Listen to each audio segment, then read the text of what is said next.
It's FoosTalk Live. You talking to me? Compelling and lively banter. Are you going to talk to us? Talking foosball. Foosball was how I measured my value as a man. You took that away. Players and fans, promoters and pros. Unedited and raw. Talk. Living in the moment. We have a lot of important things to talk about. All while practicing social distancing. Cool. We'll talk. No big whoop. Let's get this thing started. FoosTalk Live. Yep, coming to you live from the studios of Foosball Radio and inside Foos TV. It's the 37th episode and the first of the year 2021. Welcome to FoosTalk Live, brought to you in part by 518 Prints, truly one of the best printers of promotional items, t-shirts, jackets, hoodies, and foosball apparel. Visit 518prints.com. FoosTalk also brought to you in part by Foosballers the Movie. Find out more about this Joe Hesslinger documentary at foosballersthemovie.com. Also brought to you in part by the folks from Foosball Clubs USA, promoting foosball through school systems all over the country. And you can visit foosballclubsusa.com and make a donation today. Brought to you also by Foos by Tony and Foos by Brendan. Take lessons from a top pro. And also brought to you by the USTSO, helping into usher a brand new era of competitive foosball. Register now at usafoosball.com. Welcome once again. Welcome to the brand new year, 2021. Happy New Year. I'm Tom Robinson, our first episode of the brand new year, our 37th, technically speaking. And of course, I would not be able to do this without the velvety tones of the greatest play-by-play voice in foosball history. Please welcome from the great state of Colorado, Jim Stevens. Hello, Jim. Thank you, Tom. Happy New Year to everybody. Really, Tom, you know, it was that kind of a year. It was a year unlike any we've ever seen before. Oh, yeah. And I think all of us, even though maybe things haven't changed a whole lot as the calendar turned, but at least the calendar did turn. And now it kind of gives us all a boost looking forward to what could be, we hope, a much better year here in 2021. Fingers are crossed. Show number 37, looking forward to it. Yeah, no question. Of course, Jim, you and I certainly could have some fun together just talking about stuff. But, of course, we have to add a spice, a certain kind of spice to the mix of FoosTalk Live, which means we need to welcome in our third. There he is. I knew it. He's warming up in the bullpen. And I mean bullpen. It's Mark Torres. Hello, Mark. How's it going, fellas?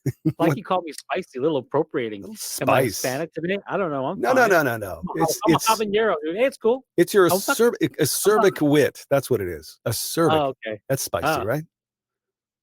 Whatever you want to call it, man. I'm fired, dude. I'm fired. How's it going, fellas? How are Cool. you? I want to welcome you to my show. Thank you for joining my show. I think what he's saying, Tom, Mark, I think what Tom is saying, Mark, is that I'm bland and that we need some spice. No, I'm calling some seasoning. There you go. We have flavor, Jim, but we don't have spice. You and I, we have flavor, but we don't have spice. Okay, that's flavor with an A at the end, right? Flavor Flav. Yeah. Vanilla and habanero. Boom. How's it going? Love it.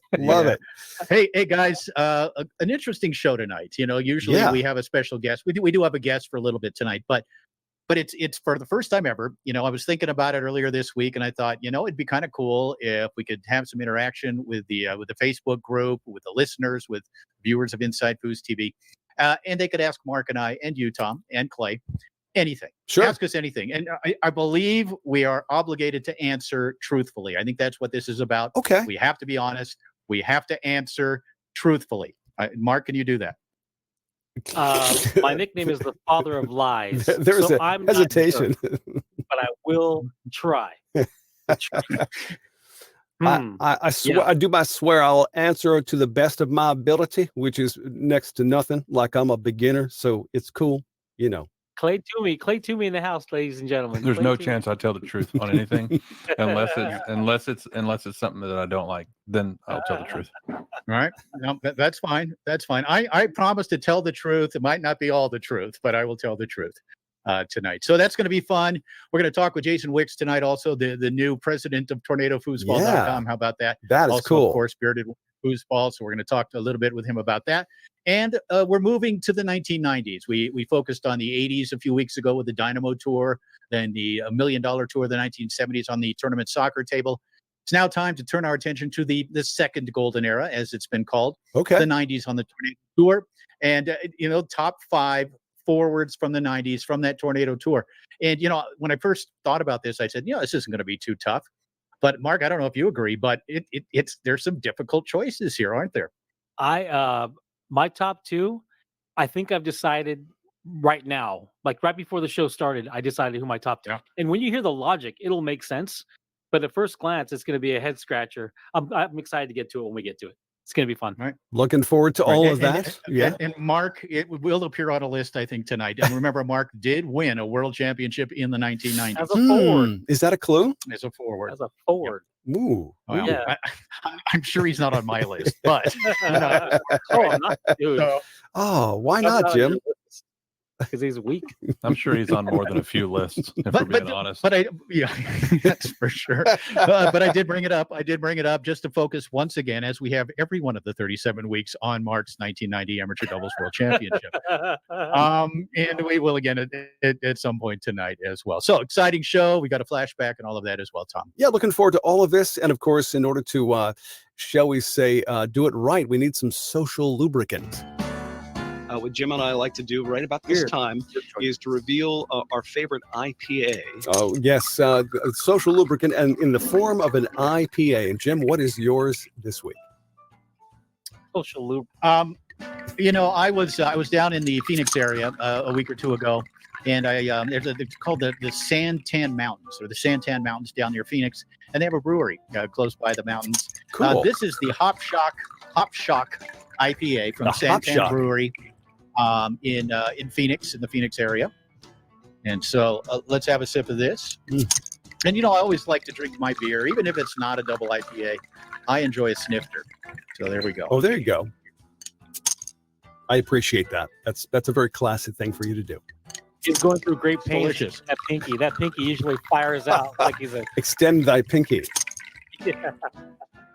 Oh, nicely done. How about you, Tom? Well, How about you, Tom? I wanted to start the year off with a bang and something really different. It's a totally different label from anything I've ever seen. It's called Clown Shoes Brewery. They're out of Boston, Massachusetts, and it's a Space Cake IPA, double IPA, pardon me, 9% alcohol by volume. Let's do liftoff here. Space Cake. Yes, indeed. I'm curious. No longer curious. Now I know. Space Cake. Oh, that's good. That's mighty good. Now, to somebody like me who knows absolute squat about IPA, what's the difference between a regular IPA and a double IPA? Well, alcohol content by one, yeah. But the other is that's one. It's even hoppier, and it's usually 2 to 3% more alcohol. Oh, and Mark, what have you got? You guys, I want to go all the way back to November of 2020. This is a coffee, and it's been sitting here for like 9 hours. And yeah, what the heck? I'm the only we go through this every week. I'm the only sober guy here. Ready? Excuse me? Clay, you're more than a man, Clay. I thought he was going to say that coffee had been sitting there since November. That's what I thought. And that probably would provide some sort of alcoholic stimulus to you in some form. Yes. If that was the case. Listen, Clay is what happens when a pirate and an angel have a baby. All right? Clay's not a man. Say what? Yeah. Wow. That's quite an analogy. Quite a description there. Yeah. And I'll accept it. And there's my new tattoo. On Cupid one leg, with a I'll get black pirate. beard. On the other one, I'll get angel. Clay, are you consuming an alcoholic product of any kind? Or are you consuming liquid of any kind? I am consuming liquid and solids. I just had a wonderful granola bar, and now I'm washing it down with a from November 2020 a glass of water. Nice. Okay. Yeah. Vintage, no less. Is there such a thing as a wonderful granola bar? I'm curious about that. I'm telling you right now, find a wonderful granola is amazing. And it makes me happy. It's the only choice for my snacks on a daily basis. And it's just like, is it chewy or crunchy? That's the only decision I have to make. But it's definitely granola every day. Granola makes you behave. Yeah. If it's chewy chocolate chip, like my wife gets those for my kids. I'll eat all. There's like 12 in there. I'll eat all 12. My kids will never see them. Those are like candy to me. Chewy chocolate chip. Yeah, and for me, it's oats and honey. And my kids don't Those eat are them. candy bars. No, what I eat is it's oats and honey granola bars. There's actually a granola bar, And my There's a kids don't eat them, distinction. so I'm lucky. But if they did, my general rule of thumb is you can't beat me up. That means you can't have my food. So Interesting. So Okay. So Clay Nobody likes in my the house honey can beat flavored Okay. particle board. You guys know what I'm talking about. That honey flavored particle board. You bite into it, it turns Oh, into yeah. dust in your mouth. yeah. No, what no makes me brand names happy. to be mentioned here. We You don't like want to get grape nuts? ourselves You in like grape trouble, nuts too? just in case they want to sponsor us. No, None of that. I don't eat anything with nuts in it. Tom, are we toasting anybody tonight? We are. We At have an least you honor and I. group of the week, and I All right. think that it's only appropriate because Jason Wicks is joining us. We're going to be going with the honor group of the week is Bearded Wonder Promotions. Bearded Wonder. Oh, that's awesome. And here's the Bearded Wonder. Jim said it was Bearded Wonder Foosballs earlier. So Bearded Wonder Foosballs? Did I say Plural? that? yeah, it was a Don't recall. weird. It's weird imagery. Mark, Bearded you're Wonder- maneuvering for another off-color joke. I can tell. We're no I can longer tell. in the pre-show, by the way, Mark. Just Yeah, want to make sure you know that people can hear this right now. By the way, hold on a second. Speaking of pre-show, last time people heard of FoosTalk Live, it wasn't live, it was recorded, but it was all those comments that we had made before and after our shows over this last year. And so nobody got in trouble. I'm really shocked. No one seemed to get any heat or flack from that. I had 12 people unfriend me after that. 12? Mhm. 12. Did Let's talk that about really them. happen? Jim, No, did that it really didn't happen. No, of course that did not happen. No. Do you really? First of all, It's a line. let's talk about It's this. a Do you line. really think Jim would notice if people unfriended him? Do you think he pays that much Absolutely. attention? Absolutely. He's a huge high He's got too many friends to worry. Super high monitor. Too many. 12? Drop in the bucket, please. No, that was a lot of fun. And people kind of got a glimpse inside what goes on before and after this show. And not everything. Maybe some of the best stuff was not palpable for the average audience. So Yeah. but that was well done, Tom, and thanks for giving us all a week off with a very entertaining show. Oh, and anytime. You guys just let me know. And I think we have some more we could probably share with the audience in the not too distant future. Clay. Just from tonight, a little earlier, right before the show, I think. Yes, Yeah. Unfortunately, I'll lose another 12 friends after this. So, Well, my hey. daughter notices, by the way. She's my manager. Right. Oh, your manager. Right. Yeah. It has now. She taken away your credit card? Is that what happened after that episode? No more. No, but you're getting a phone call about no more of this fourth wall stuff. So, Oh, anyway. gotcha. Yeah. Well, Okay. But she's probably cheers getting to- royalties here pretty soon on that. We'll see you Foos, that wraps up the show, right? Right. Yeah. She should be getting a paycheck on that soon. No doubt. Well, we'll negotiate. I think we can work it out. Yeah. Not a problem. Yeah, we're talking about the 1990s in the top 5 tonight. Let's see what's happening with the FoosTalk Flashback. With great moments in foosball history, this is a FoosTalk Live Flashback. Blocked by Adkisson on the pass attempt by Moore. Terry still in possession. Tried to go through the lane. He cannot connect on that effort. Pass snipped along the outside wall. It rolls around. Comes back to Mares. Mares back and forth. It's world championship point. Here's Bob Diaz. Taking his time. Goes down the middle. Beautiful push kick on goal. Almost grabbed by Adkisson. He can't hold on to it. Diaz again in possession. It's shot back into the goal. The 1996 World Open Doubles champions are Rob Mares and Tommy Adkisson. Listen in next time for another great moment in foosball history. It's FoosTalk Live Flashback. That was 1996, Jim. I know you were much younger in those days, but I got to ask you the question. Your voice sounds like you might have a head cold or something. Were you under the weather that night? I don't recall, but sometimes in September that air conditioning in those Texas ballrooms can be a little bit cold, Right. And and also that's usually on a Sunday towards the end of the weekend where I've been commentating in the case of a world championship maybe for 6 straight days, Right. and so that was probably part of it. But as you could hear, once the ball went in, I was able to actually get pump out some volume. Oh yeah. And but I don't think I had a head cold, although I have certainly done a few tournaments with illnesses over the years. It's inevitable when you've done as many as I have. That could have been the case, or Sure. it just could have been the long week of foosball. Right. No, but great commentary nonetheless. It just at first I was surprised. It sounded like somebody else for once. I'm like, who else is doing the commentary? That couldn't be anybody else but you. But then as I listened, I realized it was you. But at first I'm like, sounds like you might have a head cold.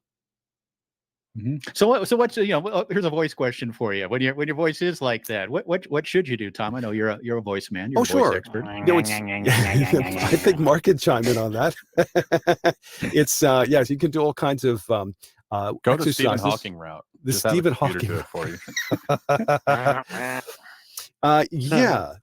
So no, it's there's lots of exercises you can do because it is a muscle. You can warm yourself up. The famous motorboat. There's helpful. Help me right now. I don't you know. can do I feel clear now. hum through a straw. You can there's all kinds of things you could do. We could get into detail about that in some other episode perhaps, but yeah. Anyway, hope that answers your question. The show just died right now. Well, no, that's sort of the thing tonight. I mean, we're going to be asked questions tonight. I'm kind of just getting us warmed the up. wheels, getting things ready for the eventuality of us getting questions fired at us by Tom. And I think it's fair that we fire a question or two back at him occasionally as well, Mark. That's good. Let's lube it up. I'm down with it. Do what we need to do for that social lubricant stuff. Let's do that. Oh, it's good. I just need a little more of that, and I think we'll be all set. Now, the 1990s, that's our theme for this evening. 1990, the best forwards of the 1990s in the top 5. You guys ready to dive into this thing and take each other on, or what's the deal? Oh, we might as well. Why not? All right. Time once again for the FoosTalk Live Top 5. 5, 4, 3, 2, 1. Here's Jim Stevens and Mark Torres. Well, as I said earlier, we did the 70s, we did the 80s. It's time to do the 90s, the top forwards of the 90s. And Mark, as you recall, because I know you were basically a product of that decade when it comes to foosball, there were a lot of great players. At any one event during the 1990s, there could be 15 or 20 different guys who could win open singles and 4 or 5 or 8 different teams that could win. When I started putting together this list of top forwards, I kind of whittled it down basically to about 8 or 10 guys. And it was kind of tough to get the top 5. There were a couple of obvious ones who belong in the top 5, but the fringes of it, I had to really think twice about it. But it was a decade of great forwards, great forward play. And so looking forward to squaring off with you tonight on this topic. Sometimes it is, sometimes it's easy. And then sometimes we have this issue with how do you justify or rationalize the top 2 or 3 in the order? That can end up being a difficult thing. And I even when we first started doing this, I didn't think I was ever going to have to justify myself outside of the show. And I find myself in these conversations with people that are like, "Hey, remember this?" And I'm like, "I gotta." So it's even compelled me to be more thoughtful. But this is my era, technically, even though I pretty much stopped playing in like 93, 94, I still remained a fan through the mid to late 90s. So let's get rolling, man. Are we ready? So Mark, I just want to point something out for the audience. The last 2 or 3 times you did the top 5, somebody else did it for you. So I mean, I don't know. Yeah. I mean, I invited them to the show, so technically I channeled them. Okay. That's how I look at it. All right. So no, absolutely not. Disagree. I completely disagree with that. Let's see how and I understand part of the problem was Mark was really not around in foosball during the 70s. He was in his early 20s. And then the 80s, in the 70s, I was eating cardboard boxes. Okay, I was the child, for crying out loud. All right, I was like trying to drown myself in toilets. I had no clue. So thank you. Rough childhood, but hey, I digress. Let's get busy. My 20s too, by the way. Also trying to drown myself in toilets in 20s. So well, okay, whatever. Truth be told, FoosTalk Live Top 5, number. This was a struggle, man. I wanted to put my guy Steve Murray at number 5. I wanted to just out of I wanted to. I didn't. I wanted to because it's kind of a running joke, like the 1990 Amateur Doubles World Championship. Steve Murray appearing on all my lists, even though he may not necessarily belong, but he's not my number 5. My number 5 is Lewis Cartwright, and to Jim's earlier point, there were super players. like grandmasters, if you will. Those were the guys that were winning, and there was like a half dozen or more guys that could win singles, and there were a half dozen or more teams that could win doubles, which is a far cry from what it is now. Because now you got like 3 guys that could win singles probably, and even less in the same 3 guys winning doubles. So when you were able to have in the 90s, this quote unquote second golden era, if you were to have a dominant run, it was a big deal because you were competing against more players and more skilled players. You were still dealing with the vestiges of the masters that were deciding to quit playing from the 70s, and you had masters from the 80s, and so you had a confluence, and the sport was still on an upward trajectory at that point. So my number 5 is Lewis Cartwright. Lewis Cartwright, the great forward at the time out of Massachusetts, who migrated around, is now in Nevada. A couple of great tour wins, but not just that. And of course, his Open Single World Championship, and I think it's '96. I don't have it in front of me, but he was dominant. There was a run. It's what his run in the 90s is what got him into the Hall of Fame. And there was a time when he was probably appreciated as the number 1 and number 2 forward during the peak time of the 90s. So my number 5, Lewis Cartwright. Yeah, no, great choice. He's my choice too. Mm-hmm. But one thing about the 1990s, there were 8 different world singles champions. In 10 years, you had 8 different guys. Two of them won 2 times, and everybody else won once. Names like Spear and Horton, and Lewis Cartwright. Lewis Cartwright, the 1996 Tornado World Champion, also won Master Singles that year. Won a couple of Masters doubles titles earlier in the decade. Consistent player, sort of morphed into a forward/goalie later on in that decade and on into the 2000s. But for a period of time there, Mark, and you knew Lewis well, this was quite simply one of the best forwards in the game, a top 2 or 3 guy. You got to have a world championship if you're going to be on this list. He has one. And not to mention all these other titles as well. But I have to agree with you. That is my choice as well. FoosTalk Live Top 5. Number 4. My number 4. Just memories that go back to the early 90s when he started his dominant run. And a point during that era when offensively, he was an enigma offensively. He really had a really hacky brush down that went in front and behind the man. And he had a quick, hard lane pass. He threw a wall pass in every once in a while. The rollover was still an early shot, and he had dabbled with it. He had a pull shot that he went 99% of the time was straight or long, and it felt like he was shooting a blind middle, but his straight and long were indistinguishable. They looked exactly alike. He torqued the rod before he went straight. He torqued the rod before he went long. And just like Lewis Cartwright, a dominant run where you felt like he had a chance to win everything he played in. My number 4 is Tommy Adkisson. And it's not clear, he ends up getting into trouble and getting pulled out of the game. But make no mistake, during the 90s, he had some incredible runs and was an absolutely feared forward when he was at his peak in the 90s. Yeah, Adkisson, a solid choice for sure. My number 4, however, is Frédéric Collignon. And you say greatest player of all time, only number 4 on this list. Well, Fred first appeared on the American tour. I'm going to say it was 1995. And then 1996, 97, he also came to the Tornado Worlds and improved a little bit each time he came, including in one of those he won or finished top 5 in the 3 open categories. But he didn't break through and win until 1998 when he and Todd Loffredo won the doubles championship. He also took second in singles that year, and then came back the next year in 1999 to triple to win double singles and mixed doubles. A guy that really only played 2 years at the highest level during that decade, but won 4 world championships. And so for me, Frédéric Collignon, greatest player of all time, a guy that really revolutionized the sport in a couple of ways. One, he proved you could play a European style, sort of a hybrid European-American style on the tornado table. You could shoot the front pin. But the other thing that Fred did, when he came on the scene, worked that ball on that 3 rod on that pin series, I think he helped also to create the walking snake series. Guys saw, Terry Moore just rocking back and forth. They saw this guy faking guys off holes, taking their time, working the mouth of the goal. And they kind of eventually realized, hey, I can do this with my wrist.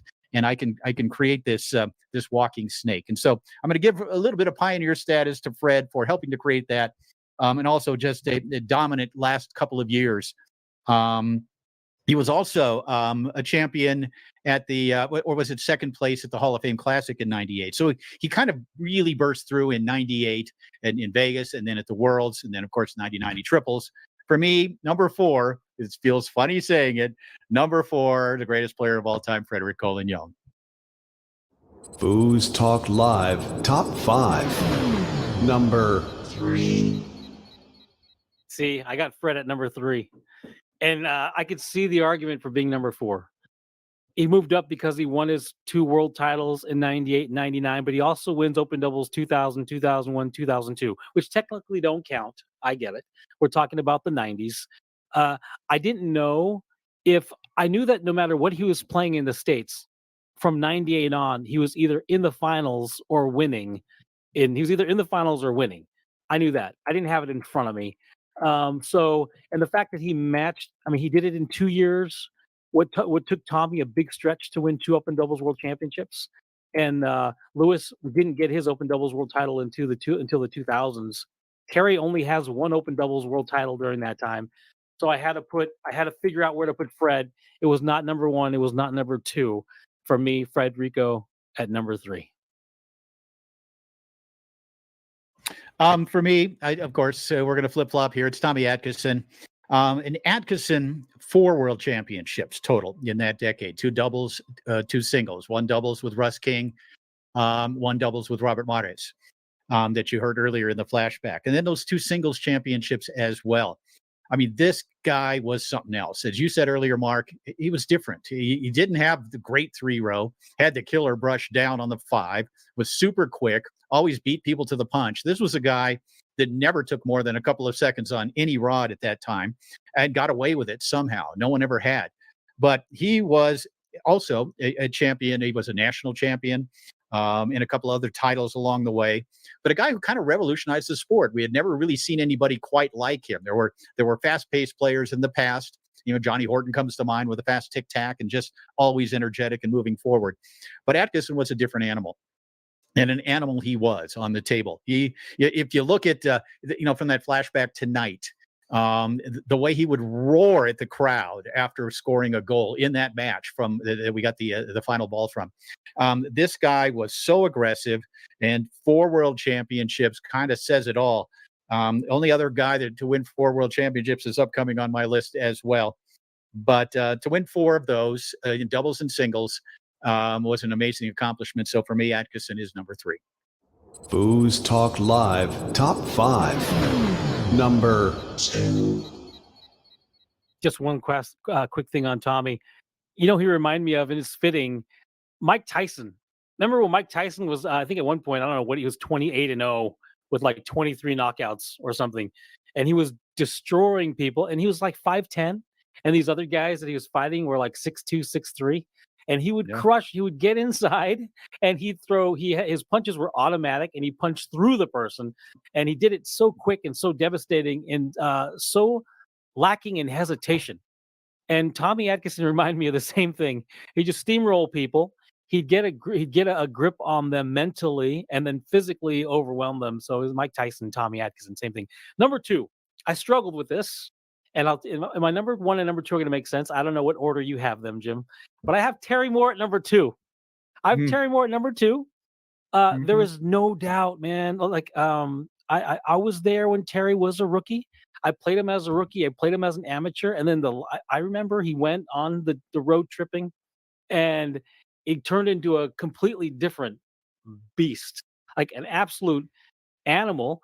And it's funny, you use the word animal and use the word like you could say ferocious, but the game was he would tell you he took his 5-bar from Steve Morey and put his own twist on it. So he had a brush up and brush down that'll just lull you to sleep. As a matter of fact, I remember one of my last broadcasts with Jim, in the early 2000s, I was really starting to fail at color, and was watching a Terry Moore match. I just couldn't do it. It was so boring, but he's so dominating and so overwhelming and exhaust you. He'll take 10 seconds. He's a threat to pass anytime on the 5-bar, 1 to 10, and go brush up or brush down whenever he wanted. And it was like driving a truck through when he got his read, because he got behind the ball. 5-bar was dominating, is a lefty, so the 5-bar defense was probably some of the best there's ever been, and the 3-row was good enough. He had some bad tails on his 3-bar, but it didn't matter because he had Bobby Diaz in the nets, and he won everything. He won everything, with the exception of the one open doubles world title. He got one open doubles world title, but he absolutely should be 1 or 2 on anyone's list, top forwards from the 90s. Yeah, I think we ended up on the same top 2 here, just a different order. And it was really, really tough to decide between these two. 2 guys, both of whom won more than 20 titles on the American Tour, on the Tornado Tour in the 1990s. But I guess because of the fact that it was Terry who first won with the rollover and a few other things, I've got Todd Loffredo at number 2. Mm-hmm. And Todd Loffredo, a guy who did not win a singles championship in that decade either, did not win a mixed doubles championship, I don't believe, but did win 4 doubles world championships as a forward with 3 different partners. He won with Horton, he won with Trevino, and he won with Weidman twice, 2 in a row. But right about through 1997, I think Todd was showing signs of kind of mentally burning out, really not staying as focused maybe as he had previously. And other things were happening with the tour, and prize money was starting to drop, and some other things as well. But Todd was, in some of our minds, maybe on his way out. Maybe it was time for him to kind of move aside, despite the fact that he won more than 20 titles in the first 5 or 6 years of the decade, including those 4 world championships. But then, of course, he switched to becoming a goalie later in the decade, and would certainly make probably our top 5 goalie list as well for the decade. But for me, it was the impact that Terry Moore had, I think, and we'll get to that in a second. Obviously, I've given away my number 1, but Loffredo, great career, but just fell this much short from my number 1. FoosTalk Live proudly presents the top 5. Number 1.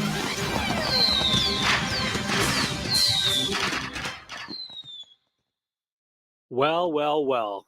Gosh, I'm feeling so good because I'm about to win this weekend.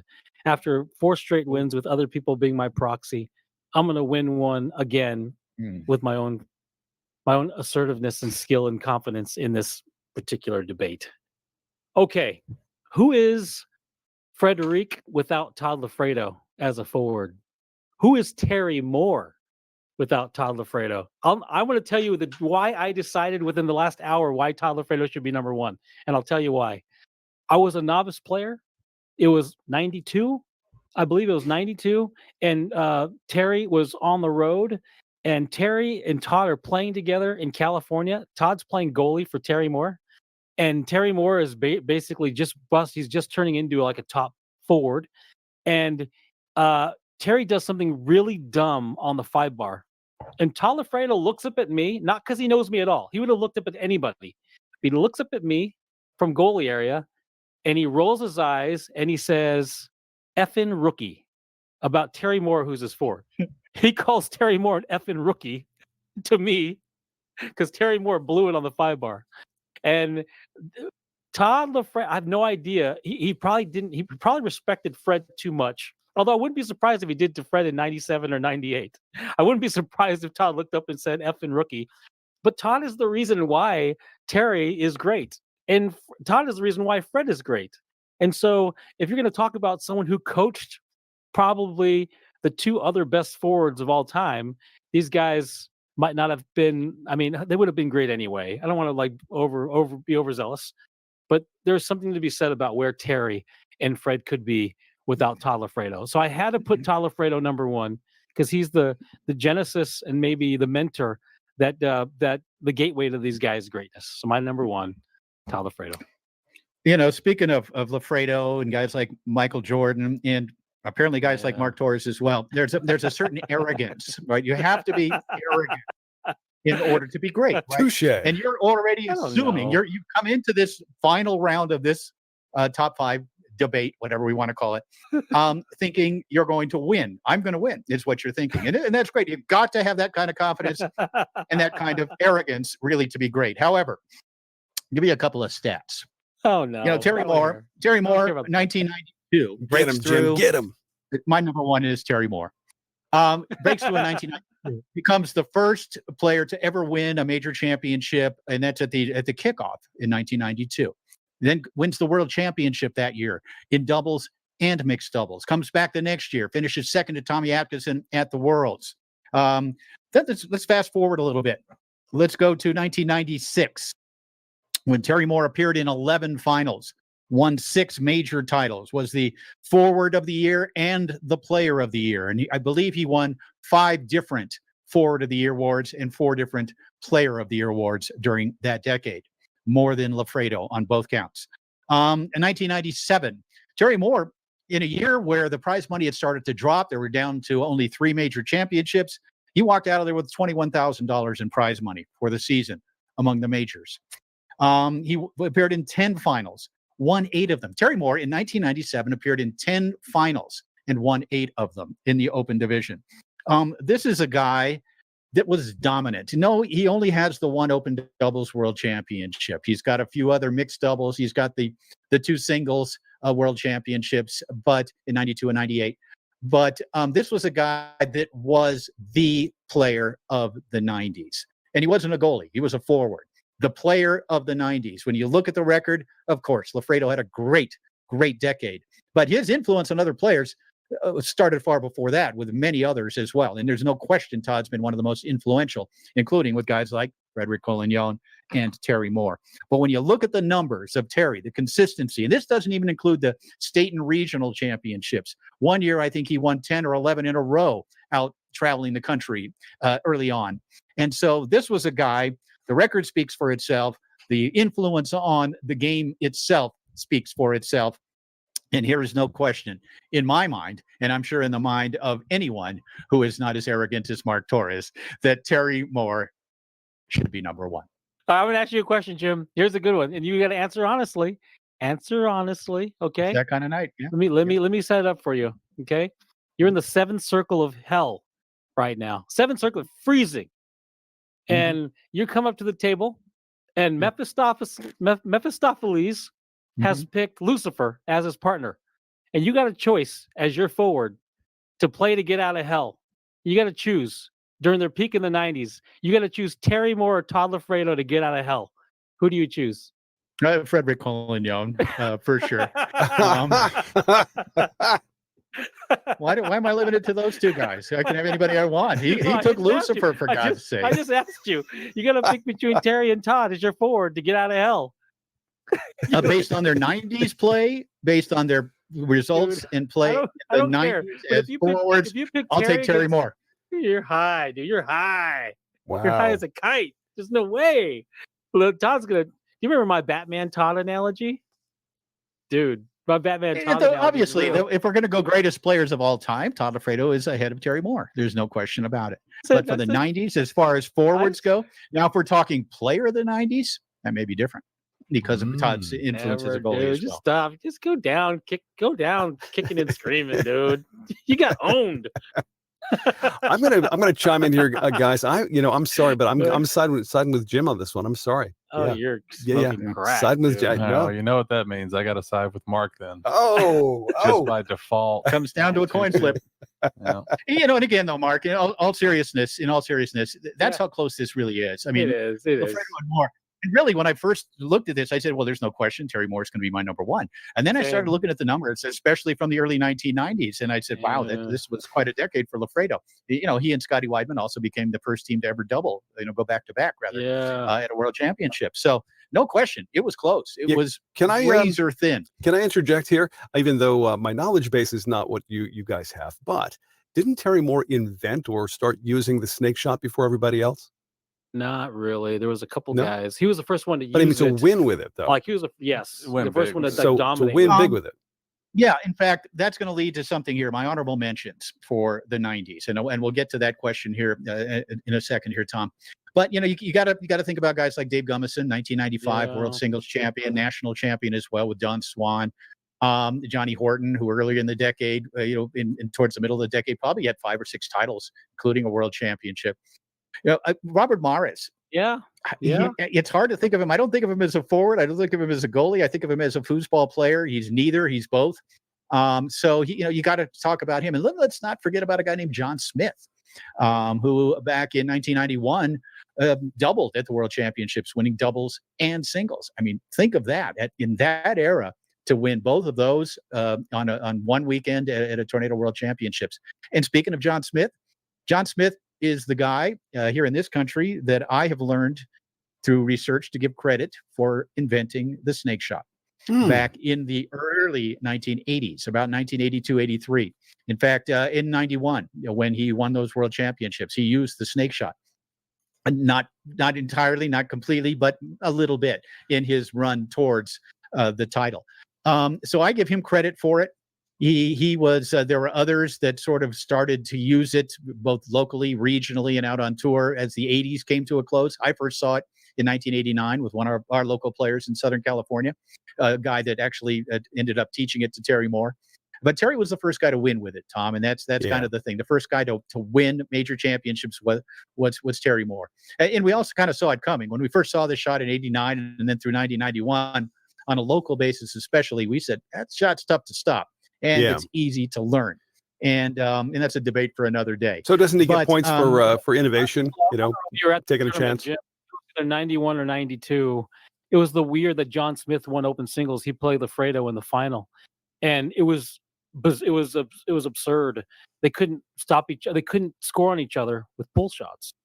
So John Smith switched to a rollover and shot a rollover to win his open singles final against Todd. World final against Todd. Cool. I think that might have been the last time Todd was in an open singles world final, except for the most recent one where he played Tony.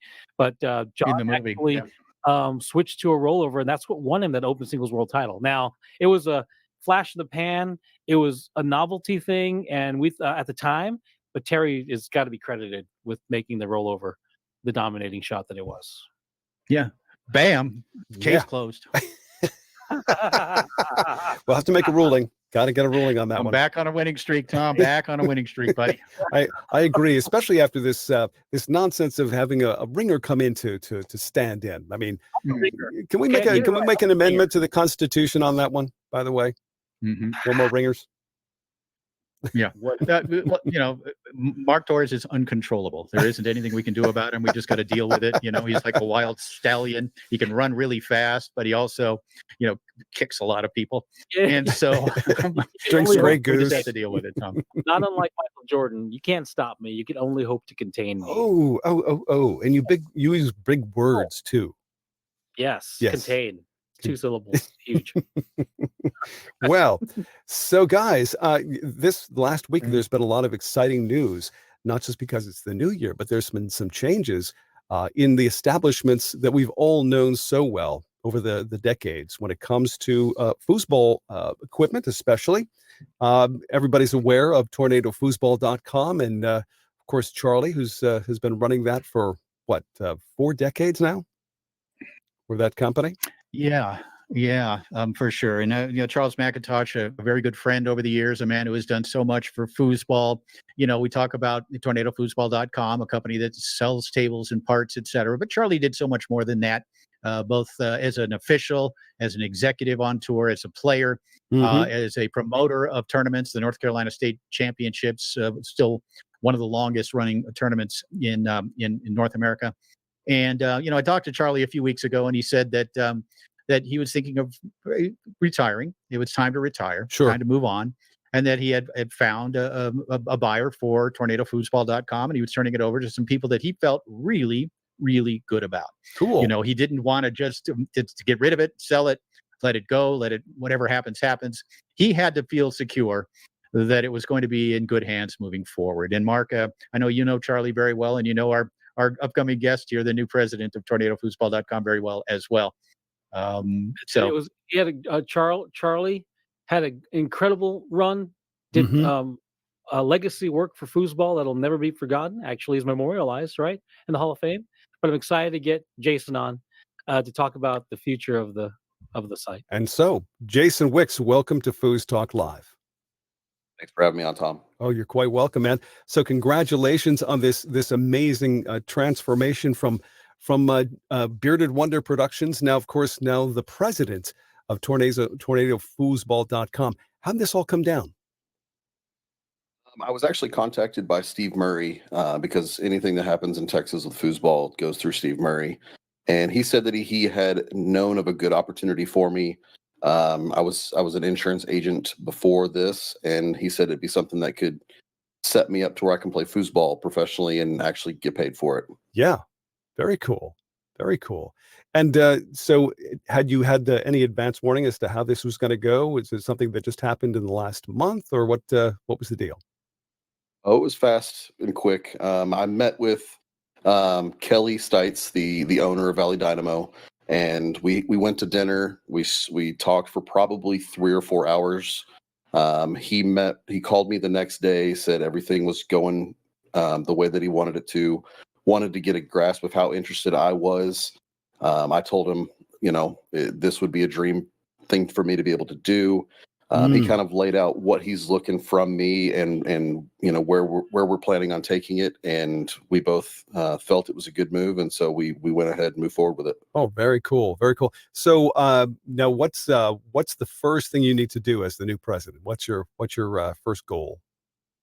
Overhaul the website. I need to get it back in the 21st century. Cool, very cool. And now, anything that's going to change in the near future when it comes to TornadoFoosball.com? I think we're going to start offering a lot more things than just, tables, parts, accessories, things like that. Okay. I've got a lot of good ideas that will come about in the next year or so to help grow the promotional side of the business, as well as recognize the people that are helping promote foosball. I think that's going to be my number one, is going to help promote the promoters, because those are the guys that need the most help. Right. Now, I know Charles, when he was busy, he was doing a lot of moving of tables. I met him the first time in Syracuse, New York, at the New York State Championships. And he had a big crew with him. Will you be doing something similar? Yeah, we're going to be selling tables, coin op, non-coin op.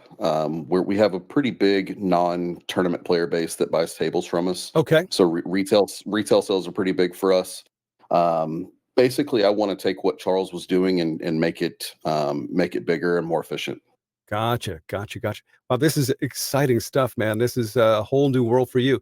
So how is this going to change your life? Oh man, it's been a pretty big change for me. First day I walk into my office and getting to know everybody, and I'm getting ready to go to work. I've got a meeting at like 4:30, and then the office manager comes in and says, "Hey, we close at 4." I was like, okay, all right. I'd never been in a job that's like, "Hey, we're leaving at 4." Really? So that was different. Just told you to go home. Yeah, they said, "Hey, we leave at 4." I was like, "Oh, I guess I probably need to come in a little earlier." They're like, "No, you just come in and do your work, and then we leave at 4." Wow, that is Yeah, that's cool. Make sure you clock in at 3 so you get that good hour in, Jason. Right. Long lunches are a big thing. No, I'm just kidding. Hey man, here's my question for you. The international market, as I'm learning more and more about foosball, that international market makes the domestic U.S. market look silly. It actually makes it look funny. It's a massive world out there playing foosball, especially places like Germany, France, these other pockets. How does that work for you? Are you able to branch out and reach out to that market? Is that a market you deal with directly? Is that go through distributorships? How's that managed? I know I can reach out and go through those avenues. I know that because of the partnership with Valley Dynamo, they're already shipping things internationally. So I would just go along with the same channels that they're using already. Okay. Yeah, man, get on that European tour and sell some Tornado stuff, dude. That's what I'm advising you to do. Yeah. Go ahead, Jim. That'd be great. Yeah, you got to honor those distributors, though, don't you? And be careful with that. But I visited the TornadoFoosball.com warehouse, Charlie MacKintosh's farm. And this was a guy, Charlie MacKintosh, who obviously had the website mostly run by his wife Diana. But Charlie'd be out in that warehouse and he'd be filling orders, one order at a time, whether it was for handles, whether it was for bearings or rods or whatever, tables. And he'd be putting those things on a dolly. He'd be putting them on a truck. He'd be taking them down to FedEx or to UPS or whoever, to a shipping or freight company, I guess. This isn't something you're going to be doing, is it? You're going to basically be, I would assume, at this stage, drop shipping things from the factory. Is that kind of how it's going to work from now on, as opposed to you out there actually moving tables around and filling orders, one at a time? How is that going to work moving forward? Are you also streamlining that part of the operation? Funny you say that. So they've been talking about where they want to set me up in the warehouse. So yes, I am going to be doing the packing and the shipping. Okay. And my plan is to do that until I'm so busy doing other things that I need to hire somebody to do it. Mm-hmm. Oh, Cool. good. Yeah. All right. Well, it's exciting news, I think, on many fronts. Obviously, TornadoFoosball.com has been such a part of the sport for so long, and always great service from Charlie and TornadoFoosball.com. And of course, we encourage everyone to visit the website if you're interested in tornado tables and tornado parts. But, there was also other things involved with what Charlie was doing, provision of tables for tournaments, for the actual promotion of tournaments. He was so enmeshed in the world of foosball, in the foosball community here nationally, and then eventually internationally as well. I know he told me that he loved going overseas and competing for Team USA in the senior division. But as far as the other things that he was doing, is that something you have interest in, or right at this stage there's enough on the fulfillment side of things for you to have your hands full? Oh, absolutely. I'm a full straight ahead kind of guy. I'm ready for anything. Turn that fire hose on and let's just see what I can get wet with. All of it. To clarify, I want to absolutely, if there are tournaments that need tables, there are people that want to run tournaments locally, come talk to me. So now there's got to be a lot of people out there that in the industry, of course, are calling you and saying, "Hey, listen, could I get a discount on one of those tables?" Now, what would you say to somebody who just even a good friend? What would your response be? Put them on the spot. Keep it clean. Go to the website, send me an email, we'll talk. Nice. Yeah. For now. Yeah. For now. Yeah. It's when I'm entrenched in what I'm doing and I've got it down pat, we'll talk some more. right. No, it's kind of like a good friend of yours wins the lottery, and it's like, hey man, hey listen, could you float me a loan? Absolutely. Yeah. I could see that. I can see that coming from a mile away. Right, exactly. But that's going to change your day, to say the least. And are you going to continue to play? Are you going to continue to get out there and compete as well? Yeah, I hope to go to as many tournaments as possible. So hopefully you'll see my face a lot at every tournament that I can get to. And how's this going to affect Bearded Wonder? Well, hopefully I can work, together and help promote both sides of that. Bearded Wonder does, as anybody knows, I mainly stream live foosball. I help promote foosball as well. So hopefully I can use one to help the other back and forth. Oh yeah, very cool. Great position to be in for sure. Yeah, for sure. Jason, a big congratulations from FoosTalk Live, from the three of us, and looking forward to working with you in the future and really seeing how things go for you. And I know it's going to be supportive of foosball here in this country. So Charlie was happy with the choice, and we are as well. Congratulations. Yeah, great stuff. Thank you. Great stuff, Jason. Way to go, man. Congratulations, man. Good Enjoy. stuff, dude. Thank you. Yeah, and thanks for showing up here on FoosTalk Live. And of course, when you're out there and when you have the opportunity, of course, we'll be looking for some live reports from tournaments as well when we can't get out there. Absolutely. Cool. Let me know. Awesome, man. All right, have a great one and Happy New Year. You too. Thanks, guys. All right. See you later, bro. Jason Wicks on bud. FoosTalk Live. Wow, president of TornadoFoosball.com. That is like winning the lottery as far as foosball players. President. He hasn't been You just sworn in yet, Called and the there's president. Yeah. the Senate's are going to discuss whether or not the vote count was correct. Yeah. And then maybe he'll get sworn in. It's one of those Maybe weird there'll things be where a they got to do civil a war. recount in Georgia or something like that. Yeah. Guys, we have actually a call. We haven't taken a call a long time here on FoosTalk Live. I want to welcome Cricket to FoosTalk. How are you, Cricket? Yeah, good. Thanks, yourself. Good. How you doing tonight? What's going on? Not much. I'm me and my mate are new to the podcasting world, and we're just asking for a shout out. We're a sport podcasting channel as well. You're breaking up. We can't quite hear you. Yeah, me and my mate, we're new to the podcasting world, so we're just asking for a shout out. We do sports stuff as well. And what do you do for sports? Well, we're from Australia, so we do like the basketball, the NBA, cricket, footy, soccer. Well, football for you guys. Okay, so you you know about foosball? No, I really don't. What's You that? don't? Oh, okay. So you're not a foosball fan? No, I've never heard of it actually. Never heard of it. Wow. If you're going to be a sports podcaster, you better You've heard of it by a different name. Yeah. Table soccer or table football? Maybe heard of table football? Table football. Yeah. We'll give him a shout out. Yeah, A cricket shout out down under. Thanks, Cricket. Shout out to Cricket down under.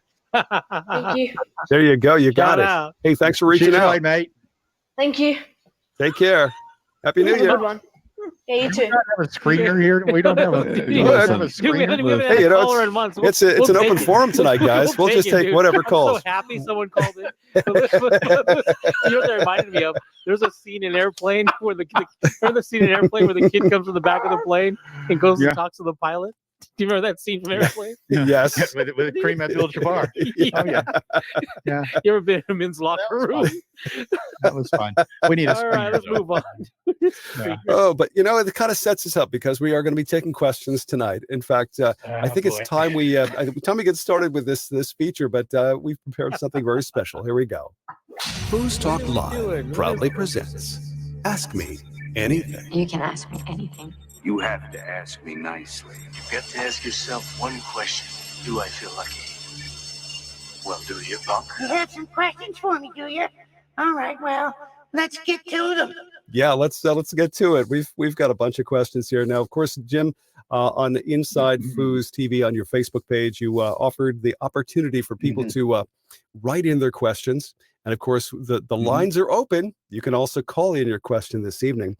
But I have compiled a list of questions for both, for all of us actually, for Jim, for you, for Mark, and for Clay, and whoever wants to chime in. And I might even chime in on one or two of these myself. But what do you say we get started? We had great response, really great response Yes. on this. So many questions, and I'd like to thank everybody for that. I'm a little bit nervous. I don't know about you, Mark. I feel a little vulnerable. I'm a little exposed here, but I think I'm ready. Don't worry, Jim. We'll catch you. It's okay. We're here for you. Crap myself, you guys. Well, let's begin with some of the basic questions. I do have a couple here that I think that, I think should kind of set the mood, so to speak. So first of all, Richard Smith, he leads the pack because he tells you, Jim, can we get more Inside Foos YouTube videos, please? And your answer? No. But it didn't sound like that's a question, isn't it? It's a statement. Yes, of course we will. Of course we will. Now, moving forward, we are Inside Foos over the last year and a half or so has sort of begun to evolve into different directions, and one of those, of course, has been the really push behind the Inside Foos TV YouTube channel. And we will continue moving forward into this year to post highlights of tournaments from around the world, interviews, other features, etc. moving forward. So to answer your question, yes, we will be posting more great stuff there. And there's also going to be other avenues that you'll find out about soon, where you're going to be able to watch lots of great Inside Foos action. So awesome. If that was specifically for me, I mean, Mark has the opposite answer on this one, apparently. So Mark, I'll say yes to this, and you say. If you've seen them all, God bless you. You've seen them all. That's a lot. But, It's a lot. Jim said it all, man. Yeah, I'm sure that's cool. Well, okay, here's another one for Jim, because I know, Jim, you're on the board of directors for the Hall of Fame, and this comes to you from Brian King, and he asks, besides the fact that I've never won anything, why aren't I in the Hall of Fame? It's a great question. My old friend Brian King from Reno, Nevada. Love Brian. Great to hear from you, buddy. And good question. Very good question. I vote for you each and every year. That is not true. And I've sworn to tell the truth. No, I have found, at least when you look at the roster of Hall of Famers from top to bottom, almost, I think exclusively, they have won tournaments. Whether it was the Georgia State Championship, whether it was a World Championship, they won tournaments. And Brian, as good of a player as you are and were, we haven't seen you in a while, but outstanding player, but perhaps falling just a little bit short of the Hall of Fame. You know, that's great to hear from you, Brian. I played with Brian King in tour events. He's a good guy. Good. I love him. Pull shot, rollerball maestro. Like we beat master teams rollerball all the time. Rolling dead bar pull shot from the 3-bar, dead bar close. Okay, you're starting to change my mind about it. Yeah. Love you, Brian. Put him in the Hall of Good Guys. All of good guys. Like Brilliant that. guys. Great promoter as well. Promoter in Northern California and over in Reno. I remember him promoting a national championship on Dynamo in the 1980s. And so and a really, really good player, a guy who had, I think, a top 5 or 7 finish at the World Championships. So once or twice played with Steve Viney at the Worlds one year. But maybe not quite a Hall of Famer, at least not as a player. So close. One of our listeners is saying that Mark is lying right now. The Lewis Cartwright. Let me tell you. Cartwright. That's actually a safe sentence to just throw out randomly at any point in time. That just isn't true. It's a real stat. It's a real stat. That is a real stat. I'll co-sign that. Brian King had a great rolling middle. That's also true. He had a great rolling middle. Cool. Yeah. So here's a technical question. I think anybody can probably field this one, except for me. The question comes from Jerry Wright. Can you do a pull, push, pull, kick, pull, shot, set, 2-2-3-2? Huh? Yeah. With my eyes closed. I'm doing it right now. Okay. And then you do the hokey pokey and you turn yourself around. Can you give us some challenging questions here, Tom? Oh, all right. I'm getting there. And Jerry, if you can do that, please record it for video and send it to us. We'll put it up on the Inside Foods TV Facebook group page. We'd love to see it. Yes, absolutely. Absolutely. Here's a statement from Rebecca Terry. Becky says, Bonzini foosball in America, the table tornado players are scared of. Yeah. That is a statement, is it not? Not a question, but a statement. I've got one word for you, Rebecca. World's fastest foosball shot. Rebecca Terry was actually there when that shot was shot in Paris. She was a member of the Bonzini national team, the U.S. national team. I played with her on that team. Nice. She's a really good Bonzini player, but she's kind of right, Mark. Don't you think that a lot of American players, the Bonzini table is so different that they are kind of afraid of it? And I know players, American players, when they first went into international play, multi-table play, that was the table they were the most concerned about, was that one. In my opinion, Garlando, maybe you should be a little more concerned about. But the Bonzini table was a concern, Mark. Yeah, I'm not going to pretend like I've ever played Bonzini. I've watched a ton of it played. I've heard all about it. I've heard a lot of negative criticism about it. At the end of the day, tornado players. Yes. Well, so if you're used to your ball staying in one place, if you're used to being able to set up the ball to do stuff, if you might find it a little bit bewildering playing on the Bonzini table. It's one of the biggest issues that people have with it is setting the ball up and doing stuff with it from a set position because the ball doesn't stop moving. That's just a matter of taste. I'm sorry, guys. That's all I knew when I was 15, 16, 17. That's all I knew was Bonzini, and I thought that was the way it was supposed to happen. Thought, hey, this is real foosball. May I present an example for this, please?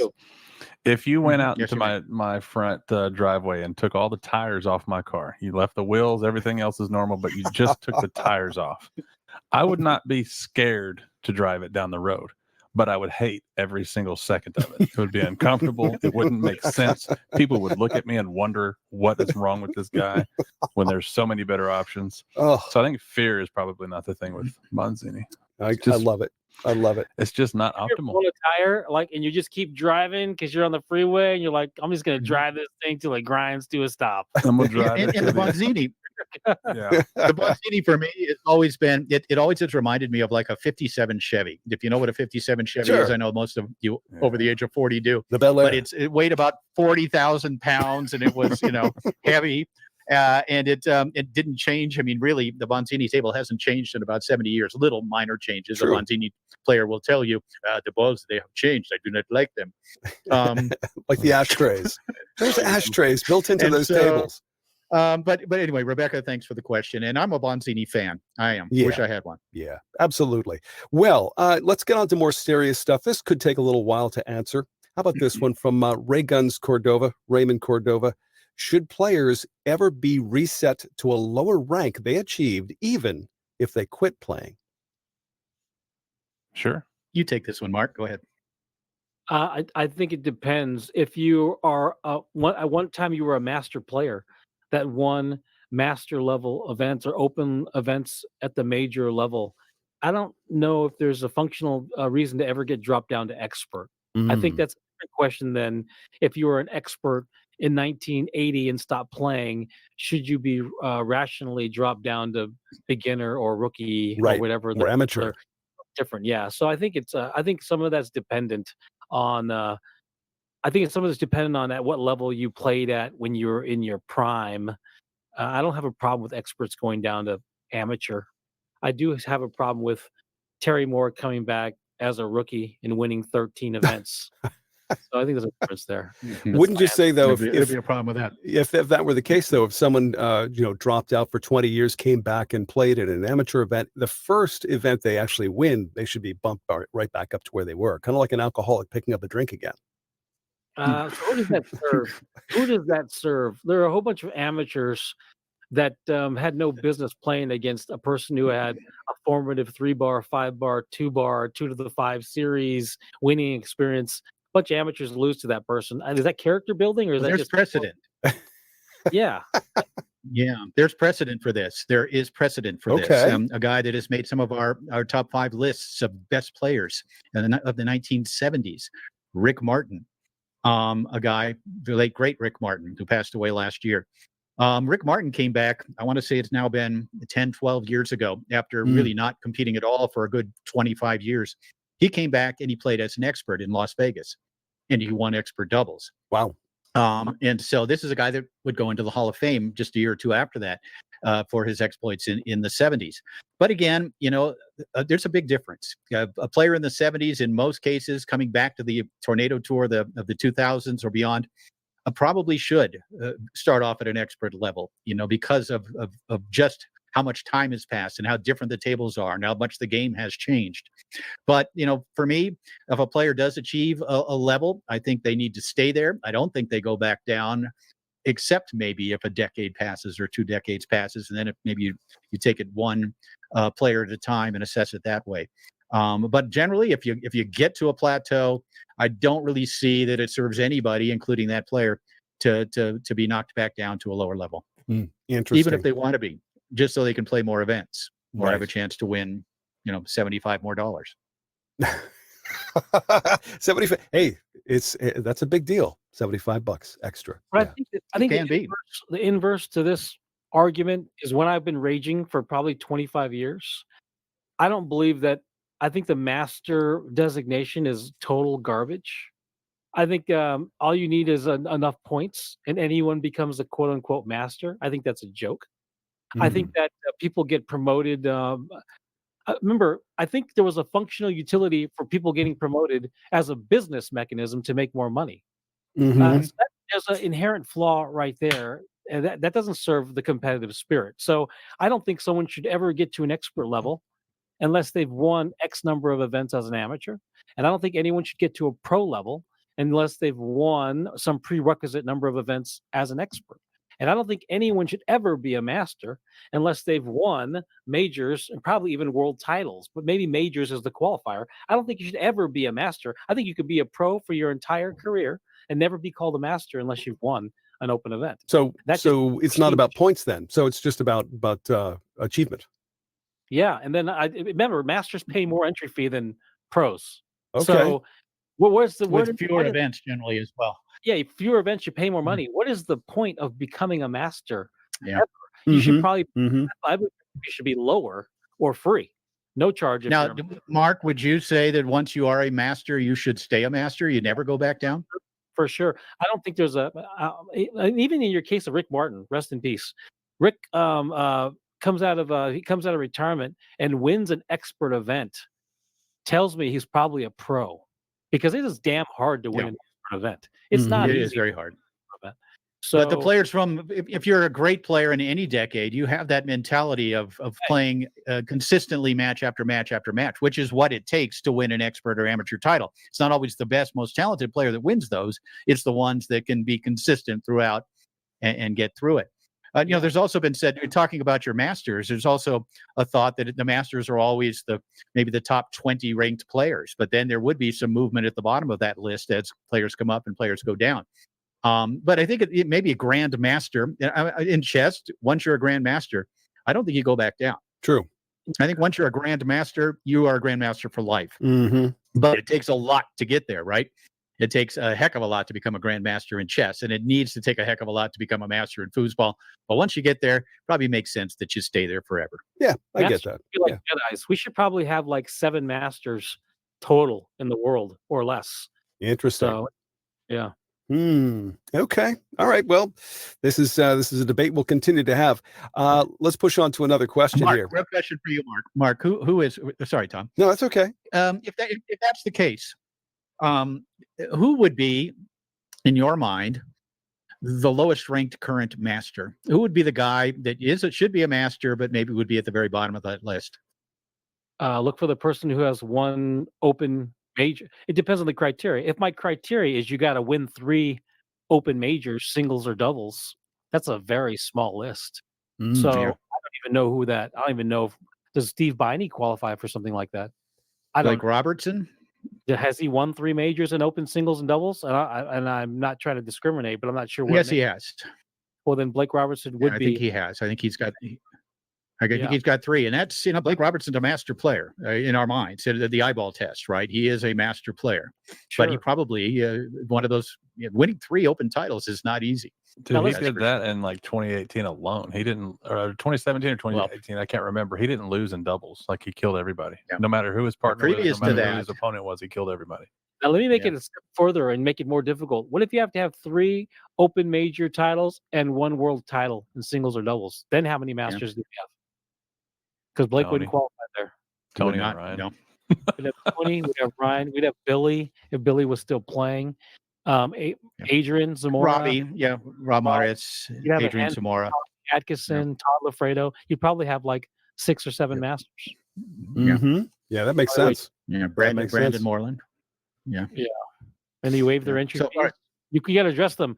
Master. This may be a topic for another evening. And it's I know there's been requests for us to talk about the ranking system. I'm not sure we're ready to do that yet, but maybe soon. Wouldn't it be cool if you heard Master Moreland versus Master Loffredo on table 1? You know exactly who they are. Yeah, that's it's kind of like the knighthood system, right? Instead of just your first name, it's Sir Mark or Sir Jim. Exactly. Right.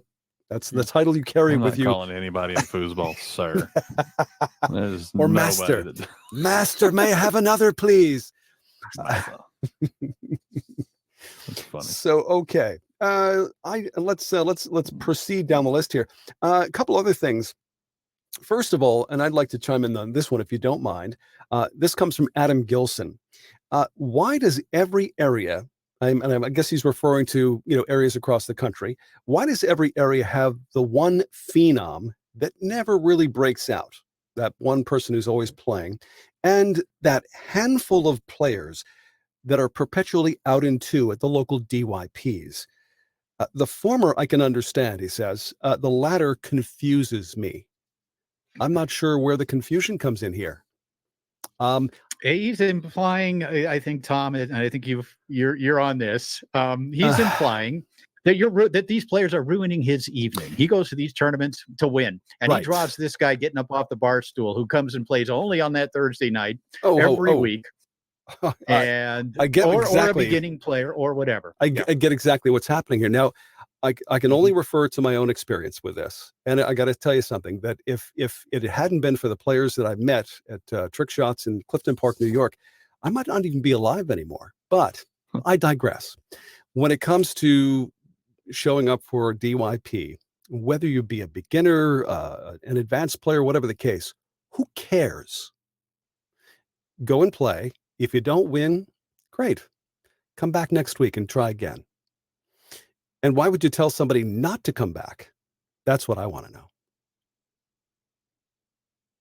Amen. Well, there's two parts to it. I think you hit the nail on the head with the players that, I mean, not everyone's there to win a tournament. Right. Friday, as they draw your partner, whatever the hell it is, some people are there to get smashed and sing karaoke. Yeah. And they're playing the foosball or actually play and learn to play the game. So but the first part of the question is even more intriguing. And I could speak to that directly. The first part of the question was, how do you have these, every region has a local phenom. Yeah.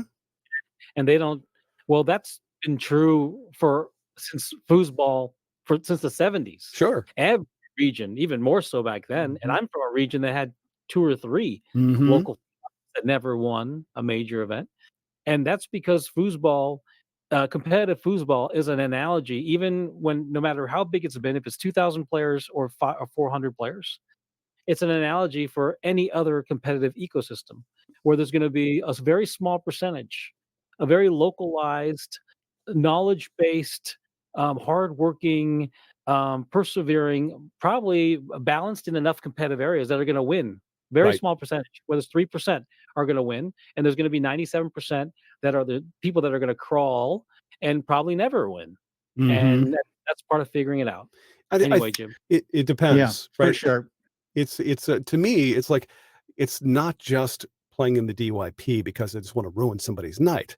I want to play because I enjoy the game. I love the game. I'm addicted to the game. I love the people I play with. And sure. Yeah, for sure. And I would be, that's no doubt about it, Tom. Yeah. And you know, all of us, I think, have been in that position when we first started playing of in some cases being afraid to play in the DYP and enjoying someone who didn't appreciate drawing us. But again, it's I mean, you talk about the phenom, but there's also those guys at every DYP in every city, every country probably, that come in only on that night. Love to play foosball, have been playing since college or whatever, are okay. They're not bad, but they don't get any better for 20 years. But they're there every single night. And when you draw them, you go, oh, all right, so it's going to be a little tougher tonight. But yet it still isn't the case of me ever having looked at them as ruining my evening. I just would say, I'm going to make up for this. I'm going to do what I have to do. I'm still here to win.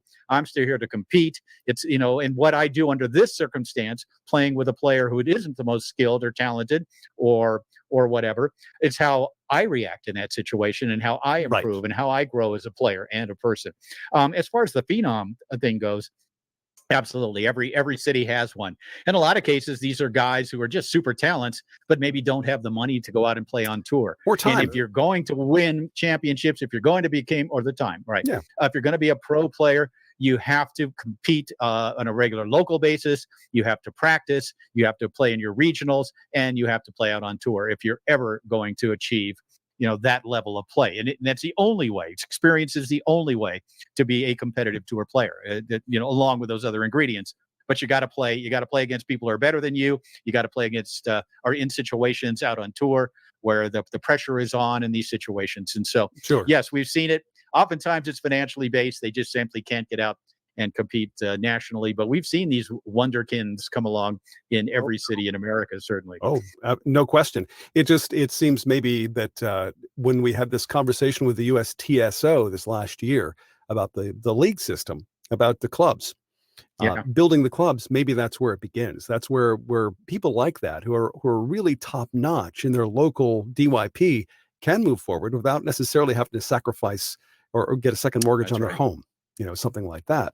Yeah. That would be kind of cool. And one more thing on go ahead, finish up, Tom, and then I've got one last point on the drawing the rookie idea. Everybody was that rookie. Yes, at one time. Still that rookie. 2 years ago, Tom. I love the fact that I'm a rookie at 62 years old. I do not. Okay, in the Bay Area, that guy who you didn't want to draw?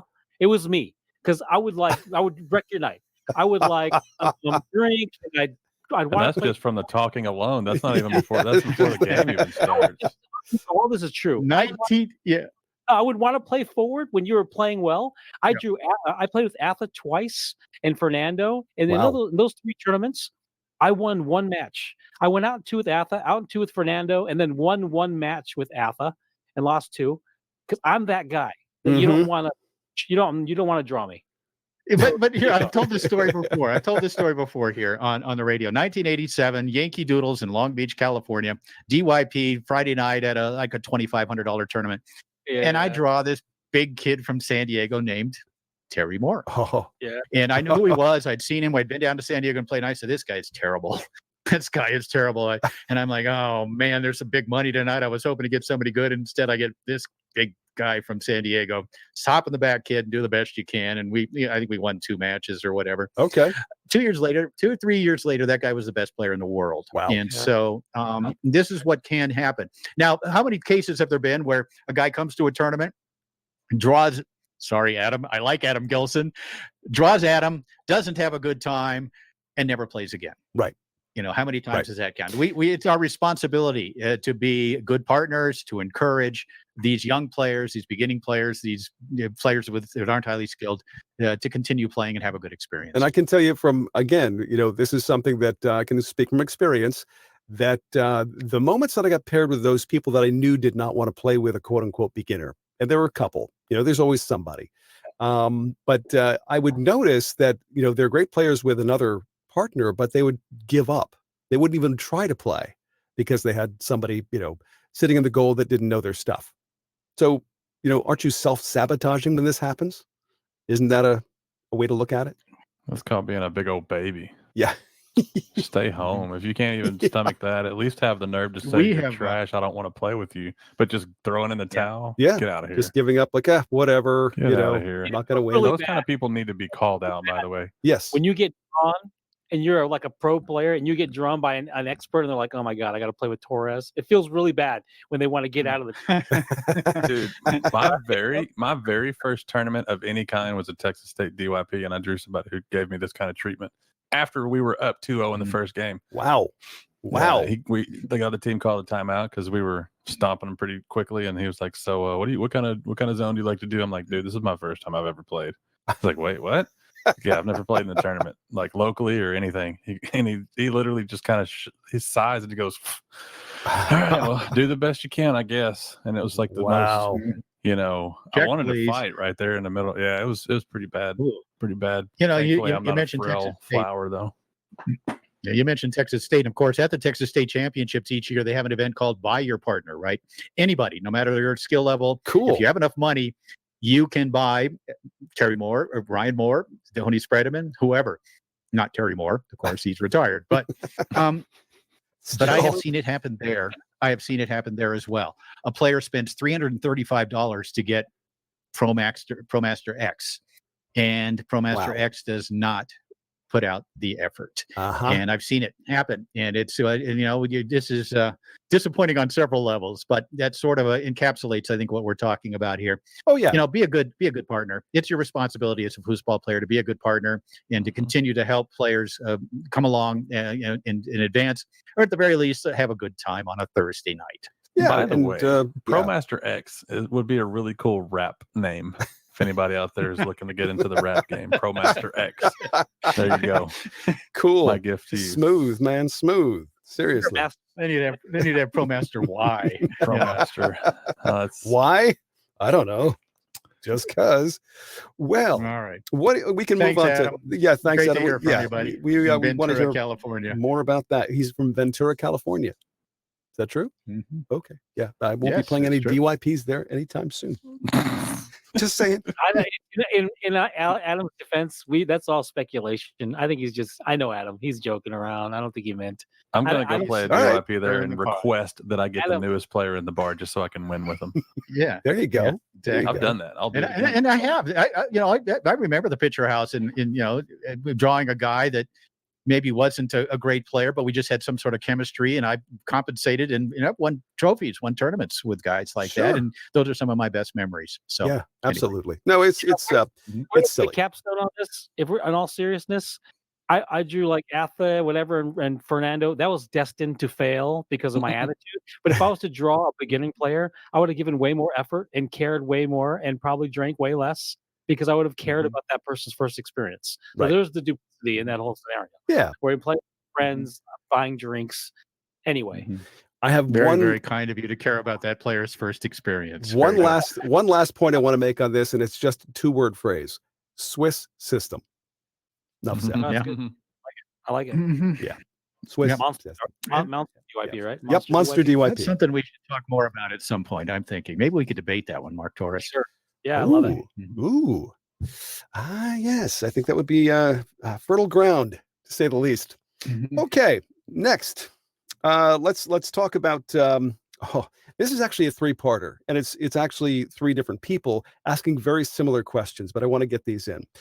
Michael Stahl, Austin Create, I believe it is, and Mike Green asking very similar questions. Mike wants to know, what can we do in 2021 to reinvent foosball to make it $1 million game, much like it was in the 70s? Austin asks, what do you think would help foosball grow into a major sponsor sport? And Mike Green wants to know, what were the things that made foosball explode and die off in each era? What will be the thing to make it do it again? If there is something, explode, that is. So these are very similar questions. I thought we could field them all together. I'm trying to jump in. Well, there's 2 different aptitudes when it comes to foosball. And unfortunately, one paradigm, which is an old one that is a weak one, is growing the competitive base. Growing that is a function of needing. That is a function of businesses needing entry fees to be successful. And so the focus is on growing the competitive base. Growing the competitive base is probably one of the most difficult things to do. You can put foosball tables in primary schools and colleges, and your actual conversion to a competitive tournament player is probably less than 10%. You can get people to play foosball, and you might get 2 of them that turn into tournament players. So I think that model is really, really weak. When we talk about sponsors, you need people watching the game. In order to watch the game, as opposed to necessarily competing, it's people that are an audience. You got to get observers. You got to get casual people wanting to be entertained by foosball. Yes. And as sponsors see people watching the game and see viewership, which has got to be 50x. There's got to be 50 people watching for any person competing. And then you get sponsors, because sponsors see, oh, they're entertained. It's an entertainment vehicle. So you got to increase, in my humble opinion, you got to increase the viewership of the game by making the game more entertaining. So it's not about mechanisms to increase your competitive player base. I love the idea of that, and that'll be a consequence of making the game more entertaining to watch. So the key is making the game entertaining to watch. Jim, please, I see you. No, I agree. I agree with that 100%. Especially in this day and age, when with YouTube and with Facebook and with Facebook Live and with everything being seen and recorded, it's one of the things we need to do is to learn from what has happened in the past, what has worked, what hasn't worked, and then sort of meld that with where we are headed, not only as a society, as a sport, as a community, technologically. And take all of these things, learn from what didn't work, learn from what did work. And then let's move forward using, as Mark said, the idea of exposing it in a positive way to as many people as we possibly can. It also involves what John O'Brien is doing in New York and other places in developing kids as players the right way. It involves a club system of building on a local and regional basis from the bottom. We talked about these guys who show up on a Thursday night and never come back and play again because of the experience they had. Yes. Clubs will allow players to come in, play against equal competition, learn to play the right way, bring them in gently. When these new players, what's the percentage of players that do not make it as tournament players? 97%, that run this gauntlet of having to deal with playing against better players, or playing with someone that isn't a fun player, or playing in an environment where there isn't structure from the bottom up as there needs to be. But again, Mark kind of hit it on the head. And in terms of exposure, in terms of making it entertaining, in terms of getting a crossover audience, as we did this year to some degree with ESPN, it's making the spectator experience more exciting, making it a sport where you don't necessarily have to be a player to be a spectator, which just, I think, automatically is going to create more players just because more people are going to be aware of it, excited by it, interested in it.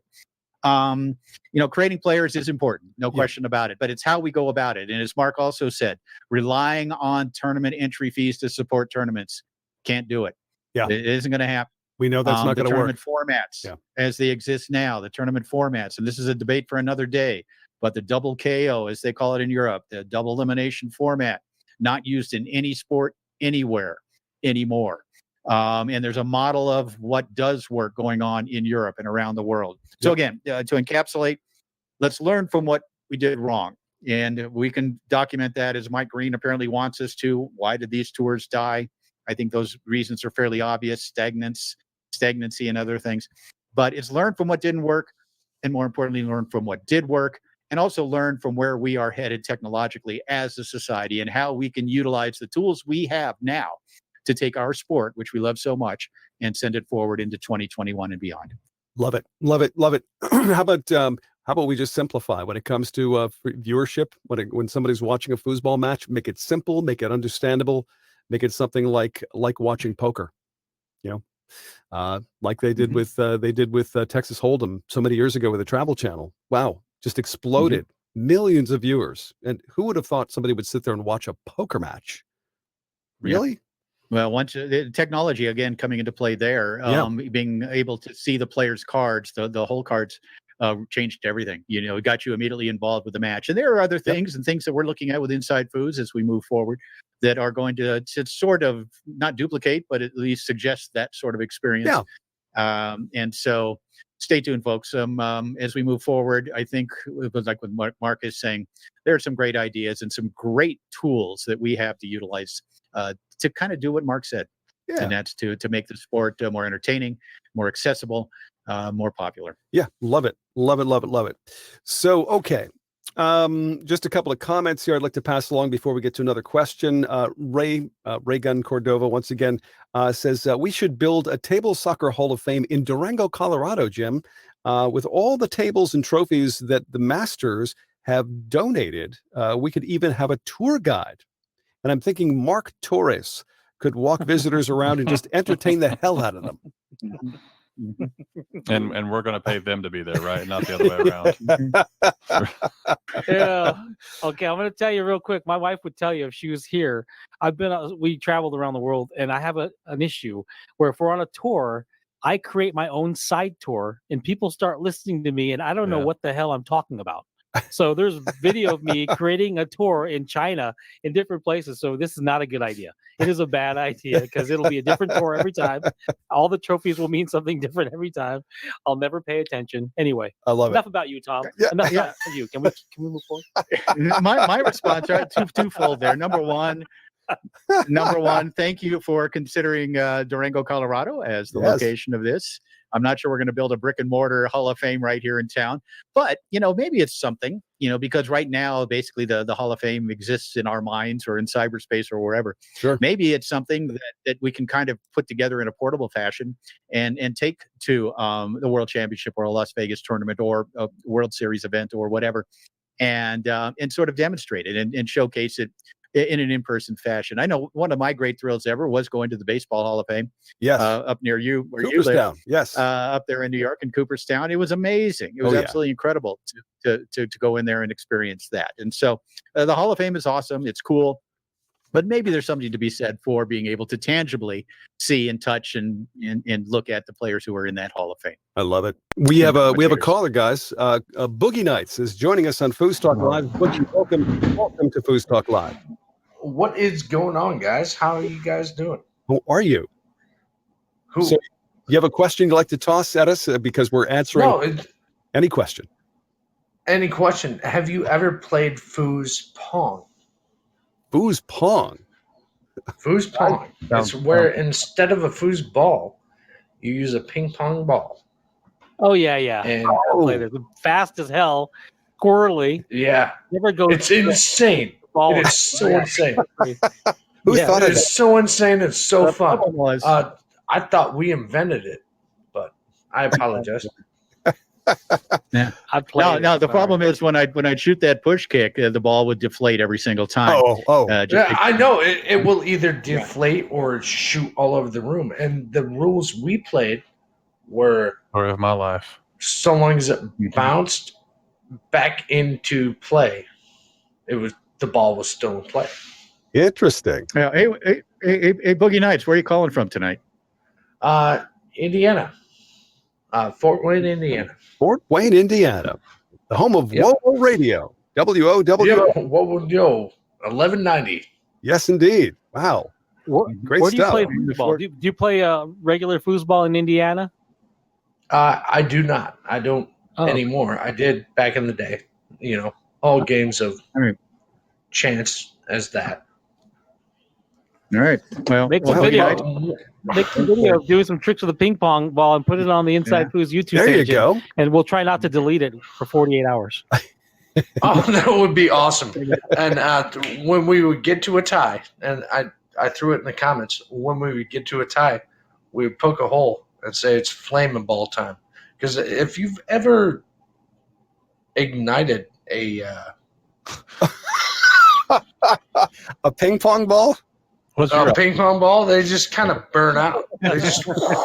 They turn into nothing. All that gas inside of them. And so you got to kick it around for like 2 seconds till it's gone. And you just got to keep going and keep going. Awesome. It's a great time. It's a good game. Good fun time. Yeah. Ping pong foosball. Thanks for foosball. Foosball. Fort Wayne. Thanks. Fort Wayne, Indiana. Boogie Nights. Thanks for checking in with us. Thanks for joining us. All right, man. Hey, man. Wahlberg. Nice. Like your show. I'm going to hang out and listen. Thanks, dude. Happy New Year. Dude. Hey, two quick to you guys as well. Fort Wayne, Indiana facts.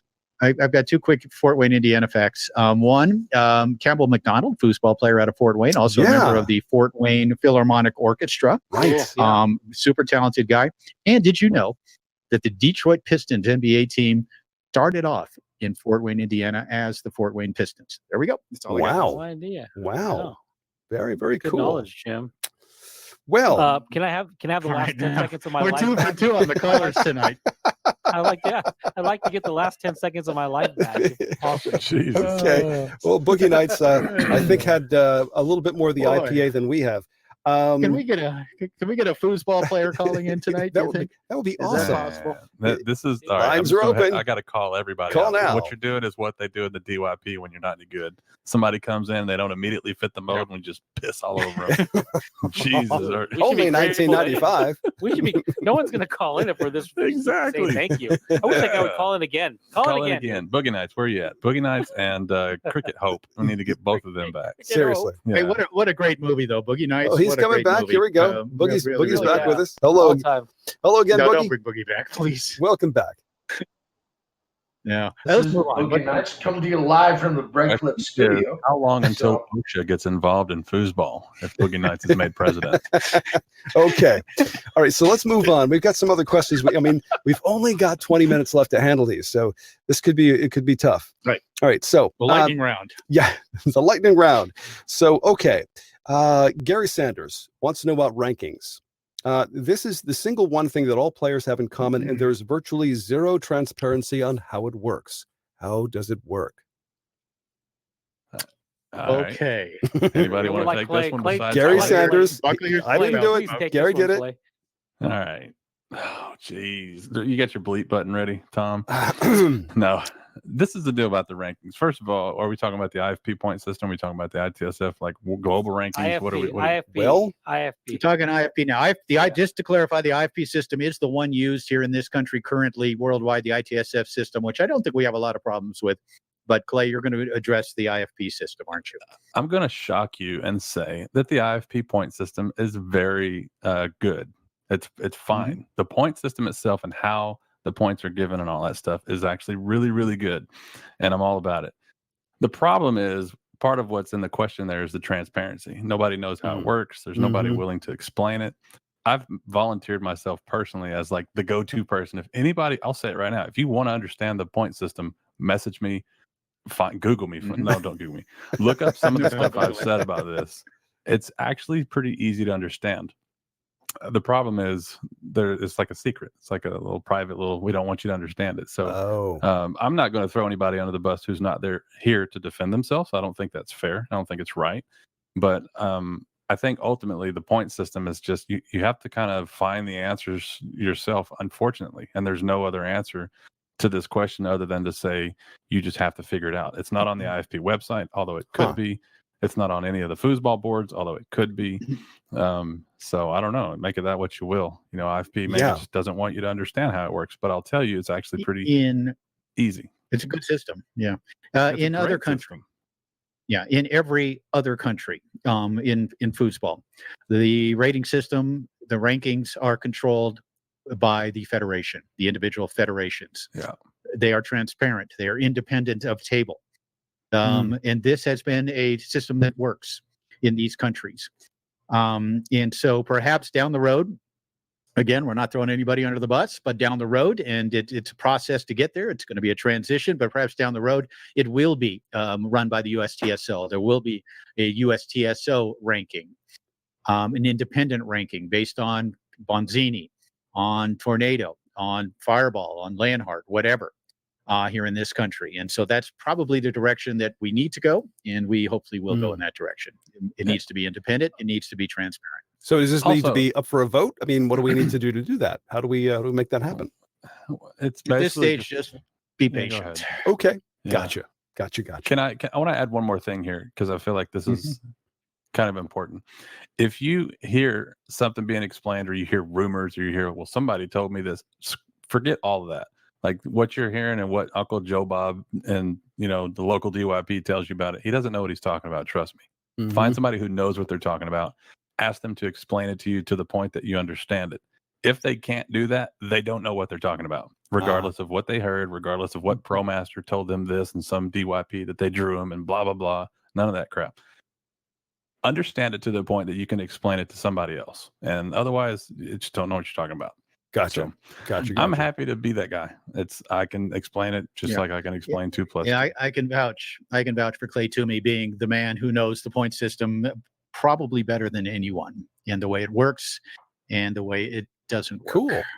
We could base an entire episode on that one. Yeah, if you want to save up some bail money, because I'll probably go back, depending on who. Never mind. Probation. Probably. I'm gonna end this on an incendiary note, because that's kind of my shtick, right? I'm an antagonist by trade. No. So this is how I'll color the end of this conversation. The point system has a formula. It has a metric and a system by which it should be executed. My personal story about the point system is that people can make appeals, and if the powers that be want that entry fee money, or are coveting that potential for you to play in the event, it becomes malleable. It is no longer a system of rules and computations to identify your ranking. It becomes a flexible document, and that's when it is not serving the interests of the competitors. When it's like 30+%, and I know Clay's a stat guy, so he can that's call a fake stat. I'm gonna go ahead and call it right now. But it's fake. But when 30% of people can move their ranking down to save money, that's an issue. Anyway, let's just end it on that note. Yep. Yeah, and I'll end it on one more thing. I'll jump on that as well. Anybody who has watched me commentate foosball since 1993 has seen a change. For the first probably 15 to 20 years that I did this, I used the ratings and the rankings all the time. When I would say going up against the number 1 rated player, Robert Mares, or whatever. For the last 10 or 15 years, I have not. And I'll leave it at that. Okay. Well, that's very eloquent of you, Jim. Thank you so much. Well, let's get into some technical stuff. One question I think is pretty interesting. Tim Miller, I want to know how Toddy Maserati, or Todd Loffredo, does his pull shot so effortlessly and with such power. Really a thing of beauty. I can't seem to do a pull for a long period of time without it hurting, and it changes the accuracy and speed. So I end up overpowering it and whiff it most of the time, and resort to my main shot, which I'm comfortable with.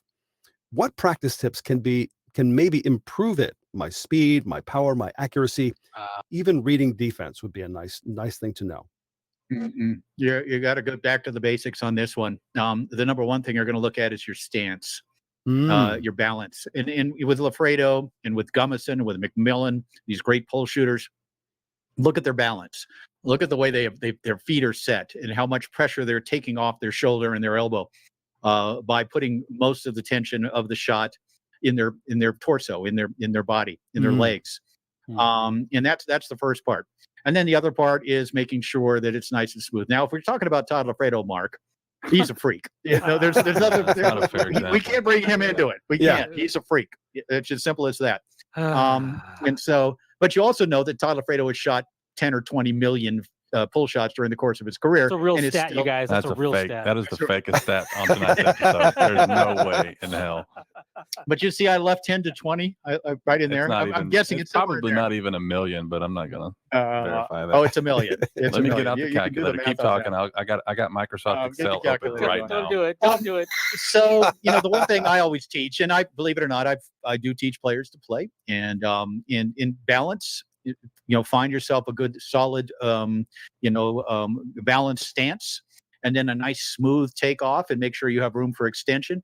The other thing, too, Mark Torres, your body types factor in a lot of times into these things, right? Sure. I mean, the length of the muscles of Todd Loffredo or a Tracy McMillan or whatever that allow him to do things that others maybe couldn't. But for me, start with stance. You won't hurt the arm as much if you have a good, solid stance. Smooth out the takeoff. Reading defenses comes with experience and with studying videos, etc., studying opposing players. That's something you've got to get the mechanics of the shot down before you even start to do that. So what a wild question, man. The question is wild because it's a great question. Yeah. But it's wild because it starts off with Todd Loffredo. And if you Google Michael Phelps swimming stroke, you will see that they measured this dude's arms and legs and he's the perfect. Yeah, he's the perfect apex predator for swimming. And Todd Loffredo is the perfect apex predator for pull shooting. He is the body type, where the muscles need to be, and to be shooting it and still have one of the best pull shots in the world at 60 years old. Yes. Is a tragic comparison as a beginner or an amateur to try to look at. Now, it doesn't mean there have been, I don't know, maybe it's a fake stat. There have been hundreds and hundreds, if not 1,000 players that have tried to be like Todd. So it is absolutely worth idealizing and striving toward that. But it starts off with so many fundamental things. And Todd, even if you watch the Foosballers documentary, they leave a segment in there where Todd's talking about the pull shot stroke and how it's a minimalist movement, the backswing on the ball, and the ball ends up in a pocket. And the pocket is in a pin position, and the ball actually squibs or squirts out of the pin position. Right. And Loffredo just has it down to a singular motion where he's pulling that ball back, and it's in that squib position, and he's pushing it forward, and he's doing it in one motion. And however many pull shots it took him to get there, along with the body type and the discipline. And then you got to add all these layers too. Todd could shoot that thing dead bar on 15 seconds or 1 second, and it'll look exactly the same. And he'll set the ball the same way. So you have all these little fundamental little details. You get in your position, you get in your stance, you set the ball up while you're in your stance, and you got to be able to sit on the ball either for 15 seconds or 1 second, and your pull shot's one stroke. That's just practice, my man. Yeah. That's just a lot. It is. But it's practicing the right things, right? Yeah, it is making sure that you don't try too fast too soon. Be smooth before you're fast. And you made a great point there, Mark. How you're setting up your shot while you're in your stance. Todd Loffredo has told me. He said, "I'm always in my pull shot stance." He is always in that stance. Okay. It is there. He gets it. He doesn't have to adjust. He's already there. And because of that, Todd Loffredo has been able to shoot between 20 and 30 million pull shots during the course of his career, both on the table as in tournaments and also in practice as well. And that's really the key, is to be able to do that. And again, stance, look at Tracy McMillan's stance, the balance, same thing. Oh, sure. This is a critical. I want to add this one point, Tom, and then I want you to jump in, please. So this is a critical, fundamental piece of pull shot shooting. Some people, when you get into a rut, you're a beginner, you hand set the ball, and then you put your man down, and then you get in your stance and you shoot. That is horrible. Right. Horrible training. Right. You got to get in your pull shot stance Before and set that. the ball up every single time and sit on it. Even and then pass shoot it. Even pass it to the three rod and then set it up. Yeah. Right. Be in your stance, ready to shoot, or otherwise you have a tell. You set the ball up, and then you step back, and then you shoot. That's a tell. They know the when. They know the when is after you set the ball up and get your stance. You want to take away the when. You want to take away the where. That's advanced technique, but just you set the ball up in your stance. You're always a threat to shoot anything. Push kick, pull shot, push shot, reverse slingshot. You're in your stance already. You're always a threat. No, it's interesting that you say that because I've been practicing with a local friend who said, yeah, when you pass the ball to your 3-row, very first thing, set your stance before you do anything else. Set the stance, then move around the ball. Let's say it's over all the way to the far right side. Move around the ball, and then gently push it to the center and set it up. And you're already in your stance. We need more pull shooters. We do. We need more pull shooters. It's a beautiful shot to watch when it's executed well, and you're hitting all the holes, and you've got that good smooth long. And we've lost a lot of pull shooters, maybe because of the simplicity and the easiness of learning a snake shot. Hopefully, moving forward, we find a way to keep the pull shot alive and the kick shots. Why not the kick shots as well? Yeah, sure. It's not like it's it works for you, Jim. Oh yeah, I'm a kicker. So one other thing in this that same category of technique, kicking and screaming. Yeah, one other technique. A question here. Michael Ham wants to know: is bending the rod absolutely necessary to get the most power? No. Actually, I learned something about this, if I may. I thought that was the purpose. I learned that it's actually like a side effect, right? Or it's a result of like getting that pinch, right? I don't know anything about the pull shot, but I thought that the intentional like bending of the rod was the cause, and then the shot was the effect, whereas it's the other way around. Is that right? I think it's hard to say. I think there's some truth to that. Yeah. Well, Tommy used to bend. Okay, here's an interesting thing that Jim said earlier in the last question. Body type is a very interesting variable, and the tall guys, they inherently get more leverage on the rod. They have more downward pressure on the rod. They naturally torque the rod, and they naturally, if they know how to leverage their height, they get more power naturally from their wrist shots, from leveraging it. I think it goes both ways. Tommy Adkisson would set up his pull shot, torque the rod down, and then go straight or long, and it helped him get behind the ball. I think because he was a little shorter, and it helped him. Other tall guys naturally torque that rod. I mean, you could if you get a really tall dude, probably like not unlike Ryan, but even Todd, that 2-bar ends up bent to hell when they're done playing a game with it. That they got to bend the rod back to straighten it out, and that's natural downward pressure on a tornado. On the rods, but that's tough to do on a tornado. Wow. So it works both ways. Yeah. Anyway. That's intense. Well, I was going to save the best for last here because we've only got a few minutes left. I think this may take some time. So I think Jim will go first, Mark second, Clay third, and I'll toss in the fourth. But what is this comes from Austin. His last name is my favorite question. Yep. This is great. I thought I'd save it for the end. His last name is Kriete. Austin Crete. Gotcha. Out of the Denver area. Gotcha. Sure. What is your favorite foosball memory? Favorite foosball memory? Tough one. I mean, there's been a lot of them, obviously. As a player, as a commentator, as a promoter of events, even. I'm going to go way back, I suppose. And it is probably. Don't forget you met your wife. Don't forget you met your wife. Don't forget you met your wife. 8 minutes. 8 minutes. 8 minutes. Thank you. It was 2008. And I'm in Atlanta, Georgia. And recording the amateur women's doubles final. No pro. He just exited the highway from the left lane and doesn't know what to do. I can hear it. And my wife, my eventual wife, Amy Eckhart, hits a big pull shot at 4-4 in the last game to win the title. And then she comes up to the booth to buy the videos from me, and that's the first time we meet. And it's funny. This is my wife for you. All right, my wife should be a lawyer. She should be, on the city council.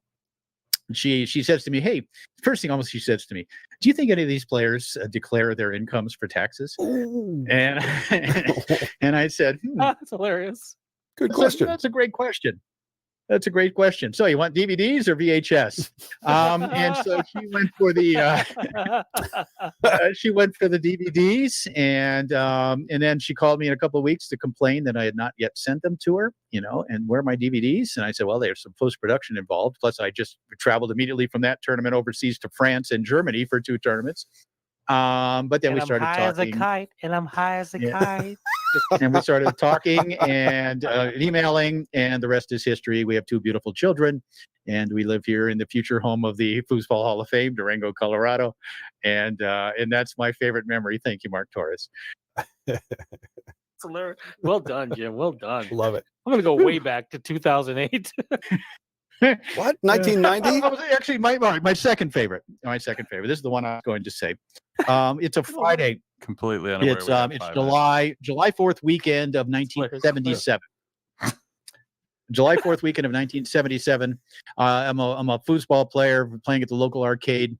I go down to the Pacifica Hotel for the $25,000 Fun in the Sun LA Open.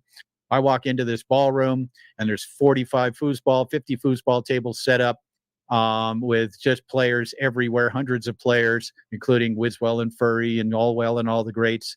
And I walk in there, and I'm just amazed and overwhelmed by what I'm seeing. By the end of that weekend, I am sold forever as a foosball man. It was the most fun I'd ever had doing anything.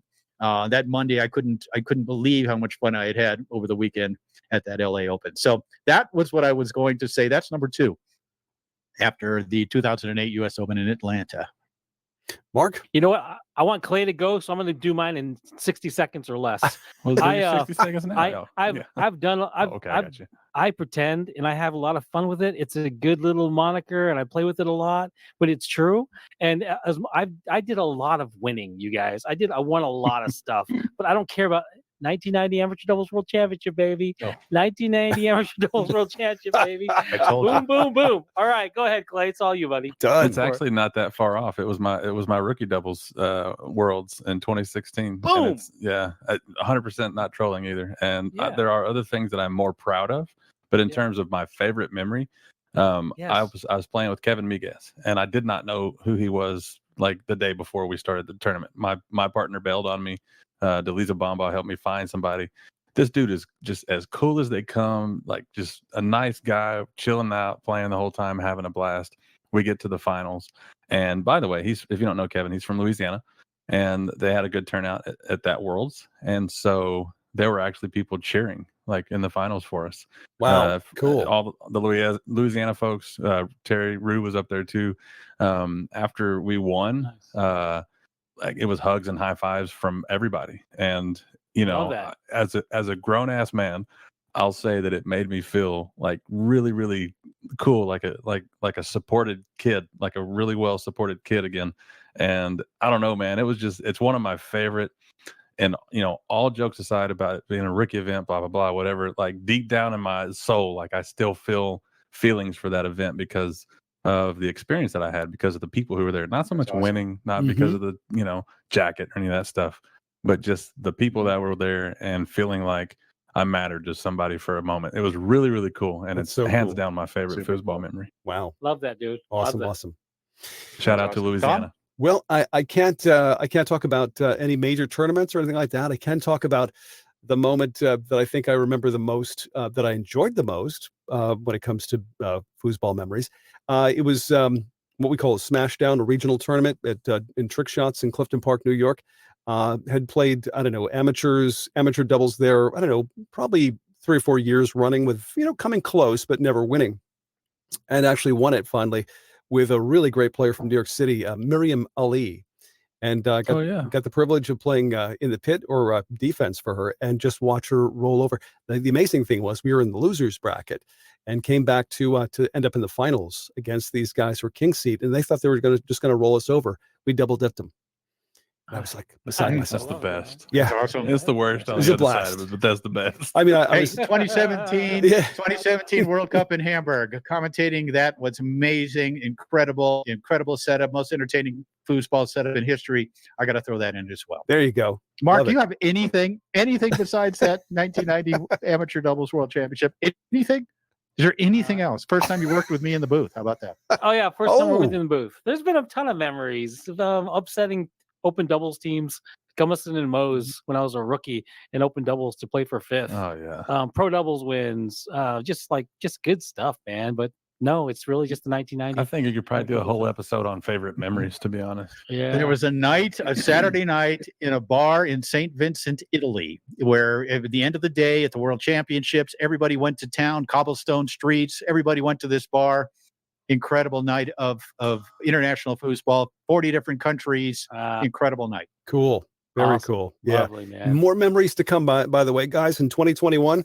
Much more memories to come. And we'll make them together. How's that sound? I love that.